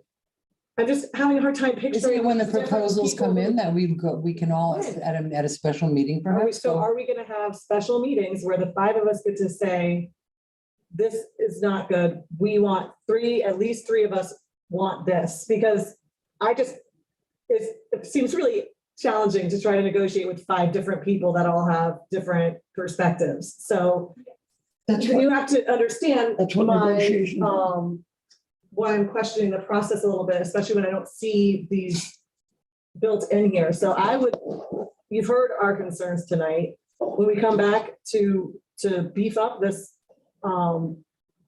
propose this invitation to negotiate, I would also ask that we come back and beef up our process to make me feel comfortable that we're all going to because Herman, you keep saying we're all going to be the ones negotiating, but unless we build that into the process, there's no guarantees that are gonna happen. And right now, you're asking me to sign off on an undocumented process that doesn't give me opportunities to weigh in with a very open ITN. So I out of respect for all of us, I hope to God that you can respect my concerns and not paint me in a way of somebody who doesn't want to get things done, but you can respect. I'm asking you tonight to say you want the 5 of us to negotiate. Is that what you want? I think what she's saying is that ultimately there will be a committee of a couple of people, one from up here. But prior to that, there will be opportunities for the people who are interested in proposing to come to the city. Here's our proposal. We sit here, I don't like that, but do that different, okay? That we will have that. And if we can build that into the process and have everyone's comfort level good about that, I think that's not a bad idea. Can we do that tonight? Madam Mayor, one of the ways that Valentina and I talked about this is there's no specific structure after we receive the proposals. Okay. And that was intentional to give you guys the flexibility that once you get the proposals in, you set what the next process That's is. when we negotiate. So that's why it doesn't really get into specifics of here's who will negotiate, here's who will not negotiate. And we specifically left it broad so then you guys could dictate to staff, here's what we want to see, here's what we want to do next. Yeah. Okay, but there will be, just so that But everyone's if you clear. want to, if you want to, we can make it very structured. It's up to you. Okay, but we are assured that there will be public meetings where all 5 of us will be inputting what we like or don't like about the different proposals. Absolutely, that would be the first step. Once we get the proposals in, we can sort of organize them so we. And that can would do shortlist, we could summary, shortlist. And then you guys can determine the short list. Here's what we want to do, here's what we don't want to do. The more open the process, I think, better. Yes, Commissioner Roy. Just to clarify, does this process say that, because I think the concern about process is quite important. We need to know, and the community needs to know, how is this going to work? Do we individually, we can meet with any of the people that put in a proposal? I think Just clarification. That's never the case with anything I've ever been involved with. So we can't individually meet with them. Who said? If it's a group meeting, a normal, regular meeting or whatever, do all proposers who have come, they come and sit here and we ask them all questions? Yes. Or is it one proposer at a time? So let's be clear about that. The way it works is it would still be consistent with all solicitations where it would be. Cone of silence. There's a cone of silence. Cone of silence Yeah. would slam down on the date that proposals are due. So you couldn't talk to anyone after the date that proposals are due. Once you have your first meeting, at that meeting, we can decide if you want to have presentations done on a one-on-one basis where you can ask questions and they can answer your questions. You can actually do those outside the sunshine and do presentations one-on-one. Right. Or if you wanted to, you can do presentations on a more open format and have all the presenters here and talk to them all as one big group. Or we could do both. That would be a decision. Yeah, we could do both, but we can have an. All of that has to be clear upfront to the people who are applying. You can't change that along the way. In the ITN process, we can absolutely dictate how we want the process to proceed after we get proposals. I can tell you that you will not get very professional proposals in that, because no professional company is going to want to come under that kind of squishiness. I mean, I've been through lots of these. I've been on both ends of it, reviewing, evaluating committees and on proposing. The process is clearly spelled out. There's a cone of silence. It doesn't start when the proposals come in. The cone of silence starts when you send the request out, put it on the street. Your cone of silence in Lake Worth Beach follows the county's cone of silence, and it starts the date proposals are due. I agree with you.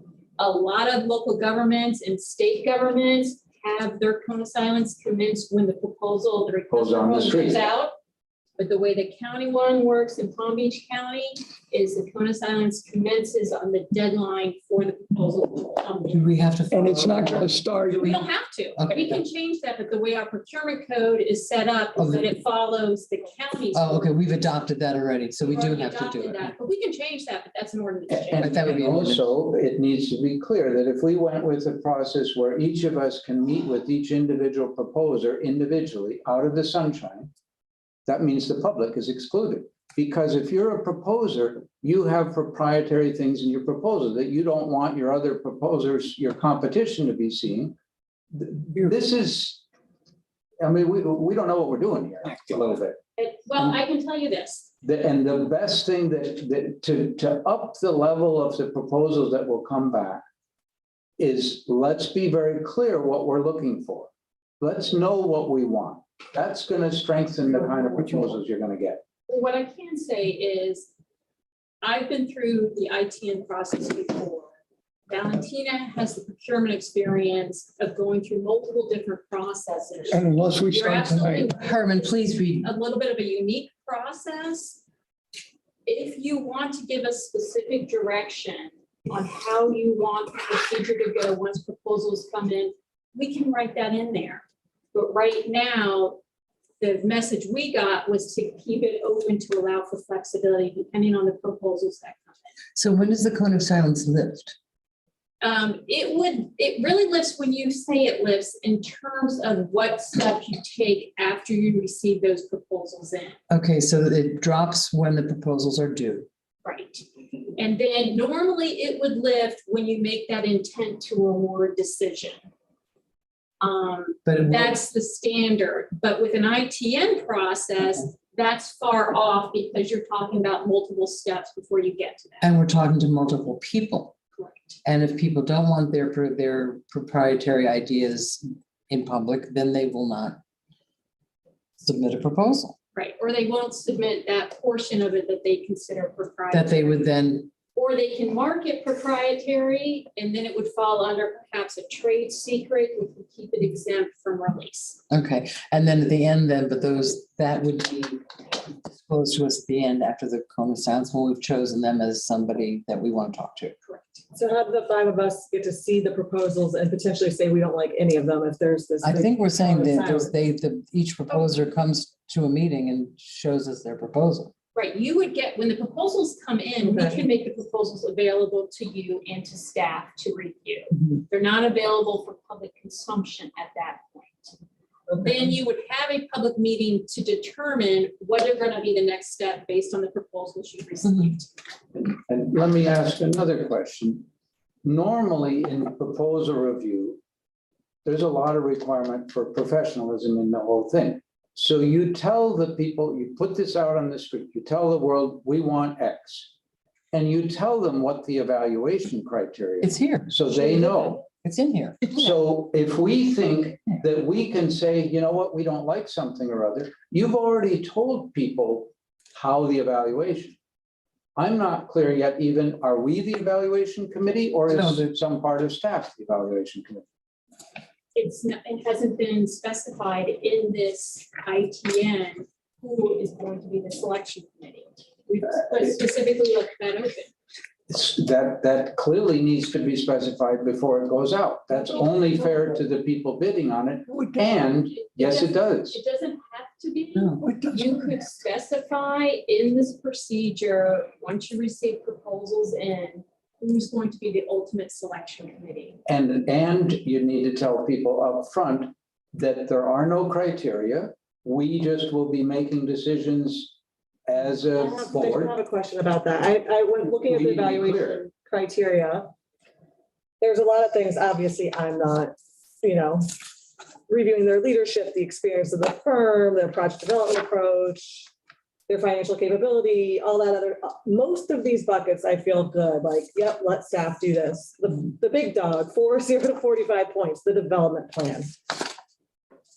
That is where The rubber we meets. should have, I think we should have input, like, what is their development strategy? What are they proposing to us? What are they trying to build? How are they trying to operate? Like, that development plan to leave that up to people who are not elected to represent the desires of the community. And then so that's the part where I get a little nervous on when it comes to us. I agree. We shouldn't just say, oh, we don't like it. But We you should have a need to reason know behind it, but people I think up that front development plan what your criteria are. is And very that's, open. We have done that. Yeah, We've done And- that. I don't know how much more specific you can. Yeah, well, I don't. All right, let's, it's now, Yeah. we've been at this for like a yeah. really long time. I'm going to ask We're for a supposed to vote work again. after 30 minutes. I know. Be aware that the city can get sued also by folks that apply. If they feel the process is not All right, fair to Chris, everybody, you can't. there's a lot of reasons not to do it, okay? You're coming up with a lot of reasons not to do No, it. I'm coming There's with also reasons reasons to well. do it. Careful. We always So we have just- specifically stated in there, we can always cancel this thing completely. And I Yeah. will tell you, there's a plethora of case law that supports our ability to do that. We have broad discretion in our procurement. And if the commission is not happy with the proposals that come in, or even 3/4 of the way through the process, you can cancel this whole thing and there's no liability to the city. Doesn't mean someone won't sue, but there's no successful lawsuit if we cancel this entire idea. I'm sorry, we won't get there. So we are now we had talked about having another meeting to vote on this, to come with specific stuff. Not necessary. Um, I support that and will help support it physically if you want. I'm happy with a 3-2 vote to move forward. Okay, well, I would like to see more specificity. So I don't know that you'd have a 3-2 right now. And not that I want to stop it, but I want to make it, Herman, we've talked about this for an hour and a half. Yes, but if you want something specific, say so, and let's put it in tonight. We decided we're not going to do that. We're going to have a little special meeting. I think we were Tuesday, you said you were available? Yep. Okay, there's this, I have on my calendar, and I do not know what, Tuesday, the 14th, a special meeting at 5 o'clock. Madam Clerk, am I Yes, making Madam this up? Mayor.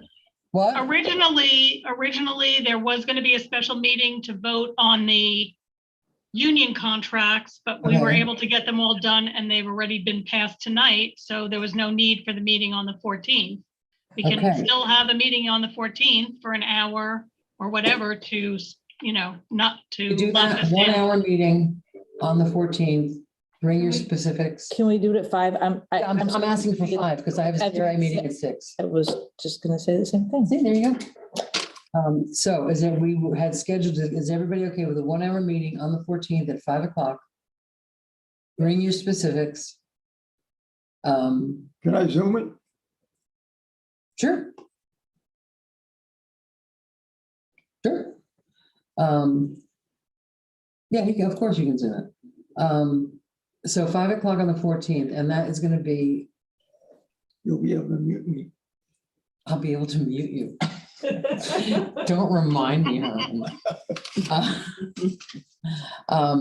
So are we all on board with that? So Herman, do you want to call the vote or do you want to rescind the motion and just know that we're going to do this on the 14th? I'm not going to make that motion. Okay, I so would make a motion. well, there's a motion on the, I Yes, there's believe, a motion and a second on the table. Madam Okay. Mayor, really quick before the vote is taken, can I Yes, Juan, interject really what? quick? Sorry. Juan, we really couldn't hear you. What? No, I just wanted to add some comment really quick for clarity. Just to remind the group, the direction that got us to tonight was simply to bring forward a draft Yes. of an ITN. Right. Okay, it wasn't a complete project, as you're seeing. The communication that you guys have provided is good.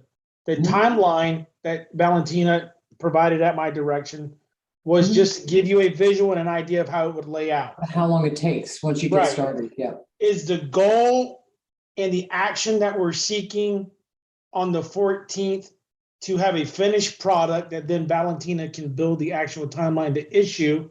Or is it to really to just refine and stay in draft?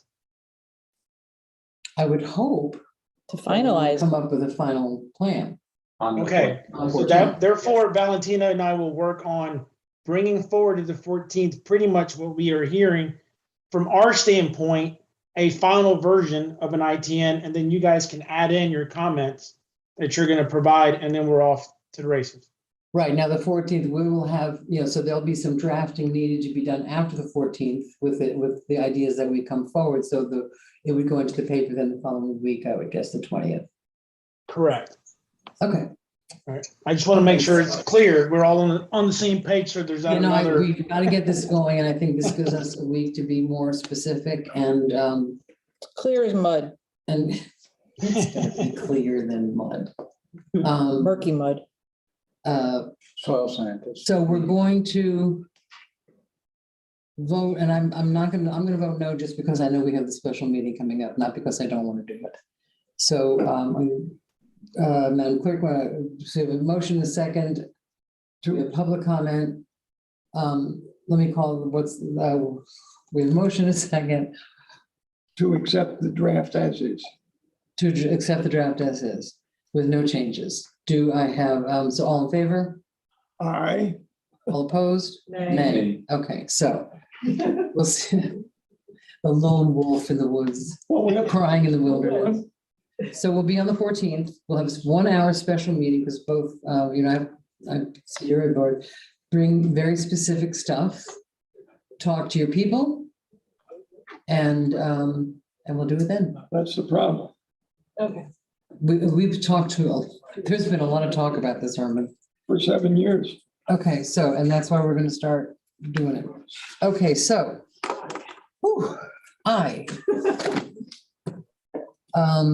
Retention of audio recordings. This is. The clerk's office is requesting that audio recordings having met the 2 anniversary years retention be disposed of. Do we have something from any staff? Or is this? What does legal say? That's, I was gonna ask that. Well, it says here, what is? The clerk and I talked about this, and so what happened was, several years ago, there was a desire by the commission to retain all the audio recordings of city meetings along with the minutes. And they wanted it as a permanent keep. And the state retention schedule, which the state never changed, is your minutes are only the permanent keep of a meeting, not an audio, because technically you don't have to do an audio tape, but most cities, like we, do an audio tape. So what the clerk has experienced is they're having storage issues. They have cassettes from years ago that they've kept because of this commission vote.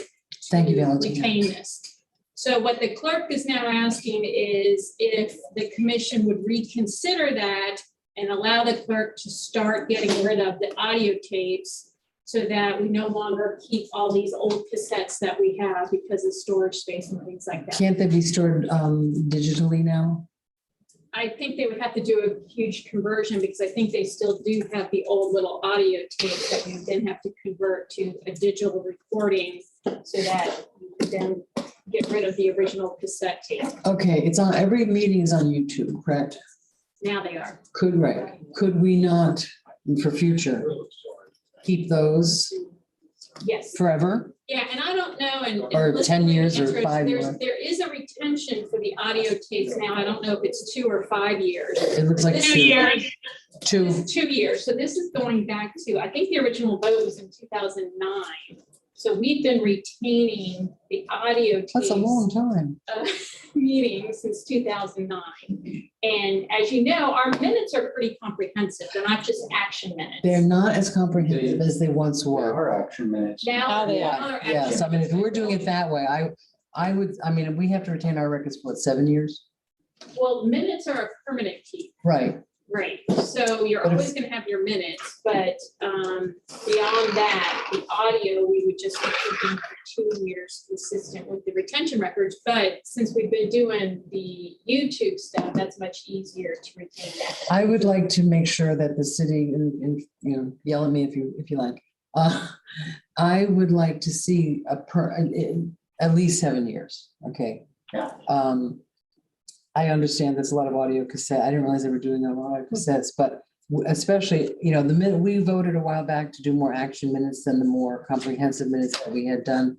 That was sort of done in light of the shortage that we had and that sort of thing. I would like to ask the clerk when she's not in striking distance, if we could go back to a more comprehensive minutes, because it's really. That's crazy. No way. No, All right, no. but then, but make sure then, my suggestion would be, I like this more specific minutes. Yeah.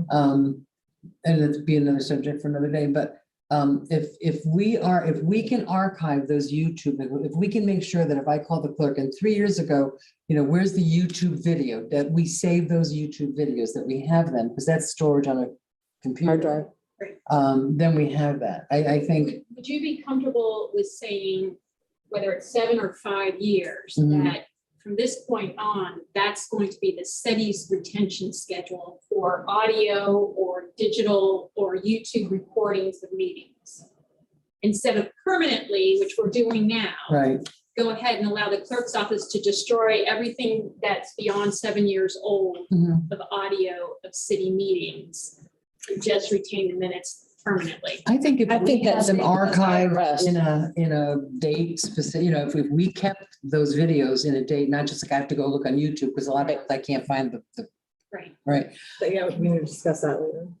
Would that be something you all could live with? Can we clarify the difference between like the audio recordings and the YouTube? So we're talking about physical storage space that's becoming the issue. Yeah. That's, So but I'm and fine- eventually, start cloud. talking about cloud and digital Yeah. space as well. It all adds up. But if we don't, if we're not keeping them forever, it won't be that much. Right, exactly. And if we're only supposed to keep We're just the, looking for a new time period instead of a permanent keep. right, Okay. and We're right, suggesting 7 years. Well, the IRS is 7 years. Yeah. 7 years, independent, if it's nonprofit, you gotta my go 10. stuff, our lawyer stuff is 7 years. Do you need a motion for that, or We would, because it was by a commission vote that it was a permanent keep. I motion that we keep it for 7 years and In a YouTube form, Archived somehow. you somehow, Any recording of a commission meeting, we would then keep for 7 years. okay, do I have a second? Second. And that includes from now backwards. So anything older than 7 years from today, whatever that is, Please destroy. is toast. Dump it. Yeah. it wouldn't include any pool company. Bonfire. Is that Oh, work with the clerk? Herman, I think Herman's being a little sarcastic at the moment. Snarky. That's one of your words. Sarcastic. Okay. I think that 7 years helps, is good. but I just don't know. I haven't heard from Melissa if that helps to satisfy some of her storage issues. Well, she could get rid of anything from 7 years ago. 2014. Yes, Madam Mayor. Madam Clerk, She put you on mute after you suggested going back to detailed I minutes. love the Like, detail. nope. I Okay, was just loading my gun. Shoot myself in the head. No, Not to shoot you, to shoot myself, because You're gonna have to keep your soda off. I know, I'm a little threatened now. I'm feeling a little no, threatened. by this. never. It's her Nerf gun from the Nerf Yes, my war. What Nerf, we're for the talking Nerf about board. is making it 7 years. Nothing. We said nothing. We're good. We're good. Go downstairs. She's the dangerous one. So what we're talking about is archiving our YouTube, the visual, however we do that, making sure that's archived, dumping everything from 7 years back. Right? And the audio or the tape that is kept will be the video from the YouTube that the city will archive. So if I call up and go, I want to see the tape from September 21st, 2009. And Melissa said she pulled out a gun. And then she No, shoots me, I and then would, it's a if I had tragedy. to go back to the old way of minutes. That's what I was talking about. I know, we're just kidding. So are we okay with all that? Are you okay with that, Madam Clerk? No.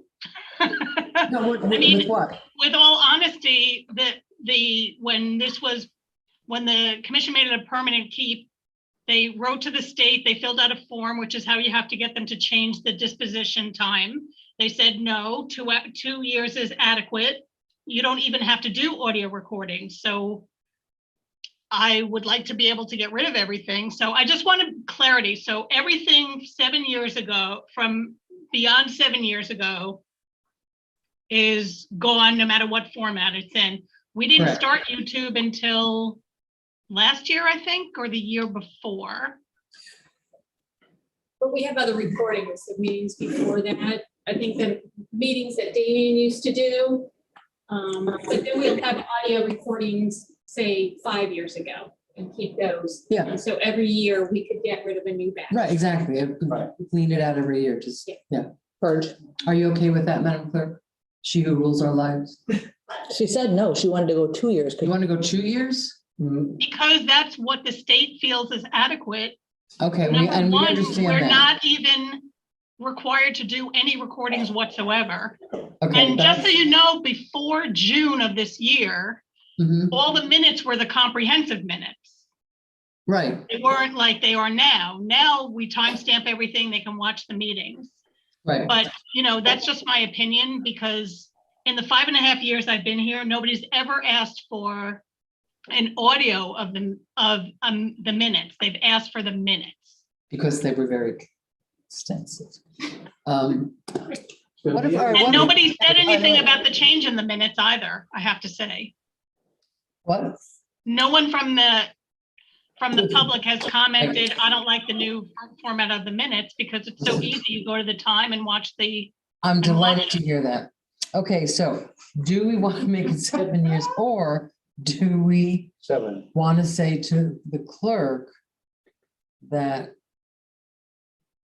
I don't know, 7, go back, keep 7?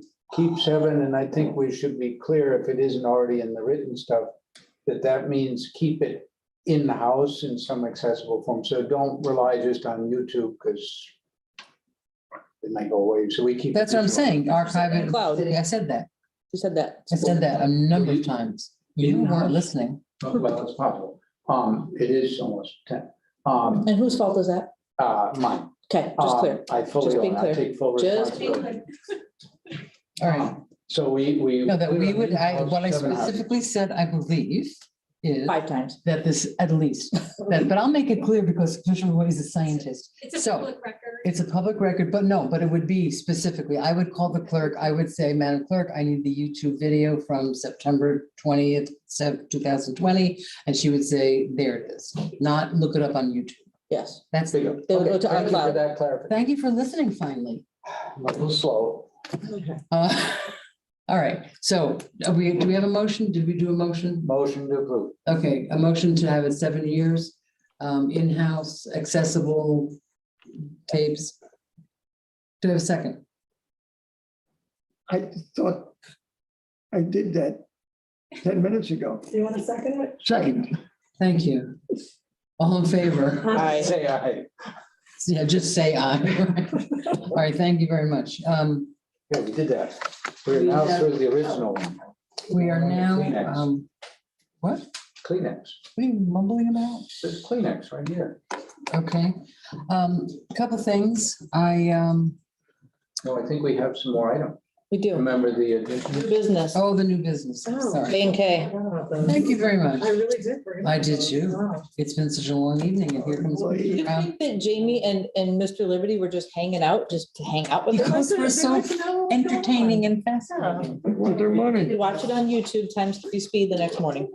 They're only times 3. Not that I, Oh, is that how you do that? no, that's how I I encourage assume- others to do so. Okay, so we have new business agreement with Clean Tech, and we're sorry for keeping this so long. We should have rearranged it. Agreement with, this is new business J, agreement with Clean Tech Services for the Group A janitorial services, and agreement with Image Janitorial Service for Group B janitorial services. Mr. Brown. Good evening, Madam Mayor and Commission. For the record, Jamie Brown, Public Works Director, and I apologize for not bringing forth something more controversial tonight. We are so sure? appreciative. Are you sure? Yeah, really hasn't heard yet, right? I guess I haven't. Don't Do press you your luck. not know this group yet, Jamie? Come on. Don't press your luck. So the agenda item that I'm bringing forward is for the janitorial services for the city. Unfortunately, the current contract we have underway was supposed to terminate next November 1st. After many meetings over the course of well, a long time with the company, we were kind of coming to the determination that they're unable to kind of meet the level of service that we're wanting for our facilities. So we mutually agreed to terminate their contract early. They did agree to at least stick around until December 31st Thank this you. year, which gave us enough time to actually push out a bid back on November 10th. And as I detailed in the agenda item, we did do it in two separate groups, A and B, with A being our facilities that are more highly trafficked, both staff and public. The two groups we had are clean tech services and image janitorial services, and they're the lowest most responsible bidders. So what we're asking here is basically to move forward with awarding these contracts so they can start to work. Clean this up. I'm just curious, when do we go outsource janitorial services? Because years ago it was in-house. Probably Correct. 2008, right? Yeah, 'cause I started January of 2011. Okay, and it was there. No, it was not there. Oh, It was not there then. we were still in-house. So, yeah, we were out. We were outsourced at that point. Okay. Okay. So, I believe it was, and Juan was here before me. believe I was it just curious. before that. It was a big. During the economic recession, when we laid off, what was it, 64, 68 employees, Jamie? 56 public work employees. There you go. It was a big, horrible. And are we ever going to revisit bringing it back? I actually have already put together numbers and everything that you guys will be seeing. Next during year. The budget process. I will forewarn you that it is more expensive. And that's kind of what you get when it gives us the ability to bring it in-house. It also gives us more freedom. If it's in-house or not? If it's in-house. If it's in-house, right. If it's in-house. 'Cause Right. we now have additional full-time employees that we're able to push where we need to push them, and it's not this consistent. There's a relationship with the staff and it's, not just people showing up. Yeah, I mean, over the years, we've obviously gone through multiple janitorial contractors, and as you talk to other cities, we're not unique. It's just kind of one of those things that you're not going to get the level of service you want when you're outsourcing. Why, I was here late one night and this poor guy came and he was like the only guy doing all the city hall. I said, are you the only one? He goes, yeah, nobody else is here. I was like, okay. So motion to approve. Motion to approve. Second by Commissioner McBoy. No, Herman. I was gonna give you one, all right? Oh, okay. So Either way. a second by Vice Mayor Robinson. All in favor? Aye. Thank you. Thank you. Motion passes unanimously. Then the next one is additions and Resolution 92, 2021, establishing new electric utility rates and charges to be effective January 1st, 2022. We have spoken about this at length. Mr. Liberty. Yes, for the record, as Liberty Electric Utility Director, no further presentations. Okay, Discussed it at length. At length. Do I have a motion? Well, it appears that we like to discuss things at length multiple times by tonight's events. It's like a bedtime story, just pushing it over and over again. Thank you, Herman. Do I have a second? Second. By Commissioner Maliga, all in favor? Aye. Oh, we didn't have any public comment cards on anything? Madam Clerk, do we have any public comment cards on that? Thank you. We do not, Madam Mayor. All right, and we have none up here. So, all in favor? Aye. Aye, okay, thank you. Do we have any more? Attorney. Oh, the attorney report, the city manager's report, and she's like, I really liked Mississippi, I'm going back. So the city attorney report, do you have anything to report? Okay, any closing comments, city manager? No reports, Madam Mayor. That's the only time you get to do that. God bless you. I have, since we're not having a meeting tomorrow, there's one thing I do want to bring up, and it's sort of like completely out of left field, but, and I'm not even asking for comment about it, thank God, or God forbid. But there's something I did want to bring up tomorrow morning that I feel I just want to get out there. I'm not looking for comments or conversations. I want to plant the seed in people's minds. There's a 13-acre parcel of property in the northwest corner of the city. It is currently zoned public. It is future land use, single family. I didn't walk all of it. I walked part of it the other day. It is on the canal. It has water access. It needs a lot of work. But I would like, my thought is pretty much the last undeveloped parcel in the city. And I would like to see if I can get some support, not tonight, because we're to have whatever the community sustainability department would need to do to, whether it's a zoning progress or something, that we look at that as a potential public space, a park, find funds to develop it, clean out the water. So we have, our folks don't have an access, a canoe, paddleboard, kayak, access to all the lakes that go down through Lake Clark Shores, down to Point Beach, down to Del Rey. Dare I say Blue Way Trail? Please, let me finish, ma'am. Yes, it's part of that, it's that part of the Blue Way Trail. And we have no access to it with our current situation. I think that we should have access to that Blue Way Trail.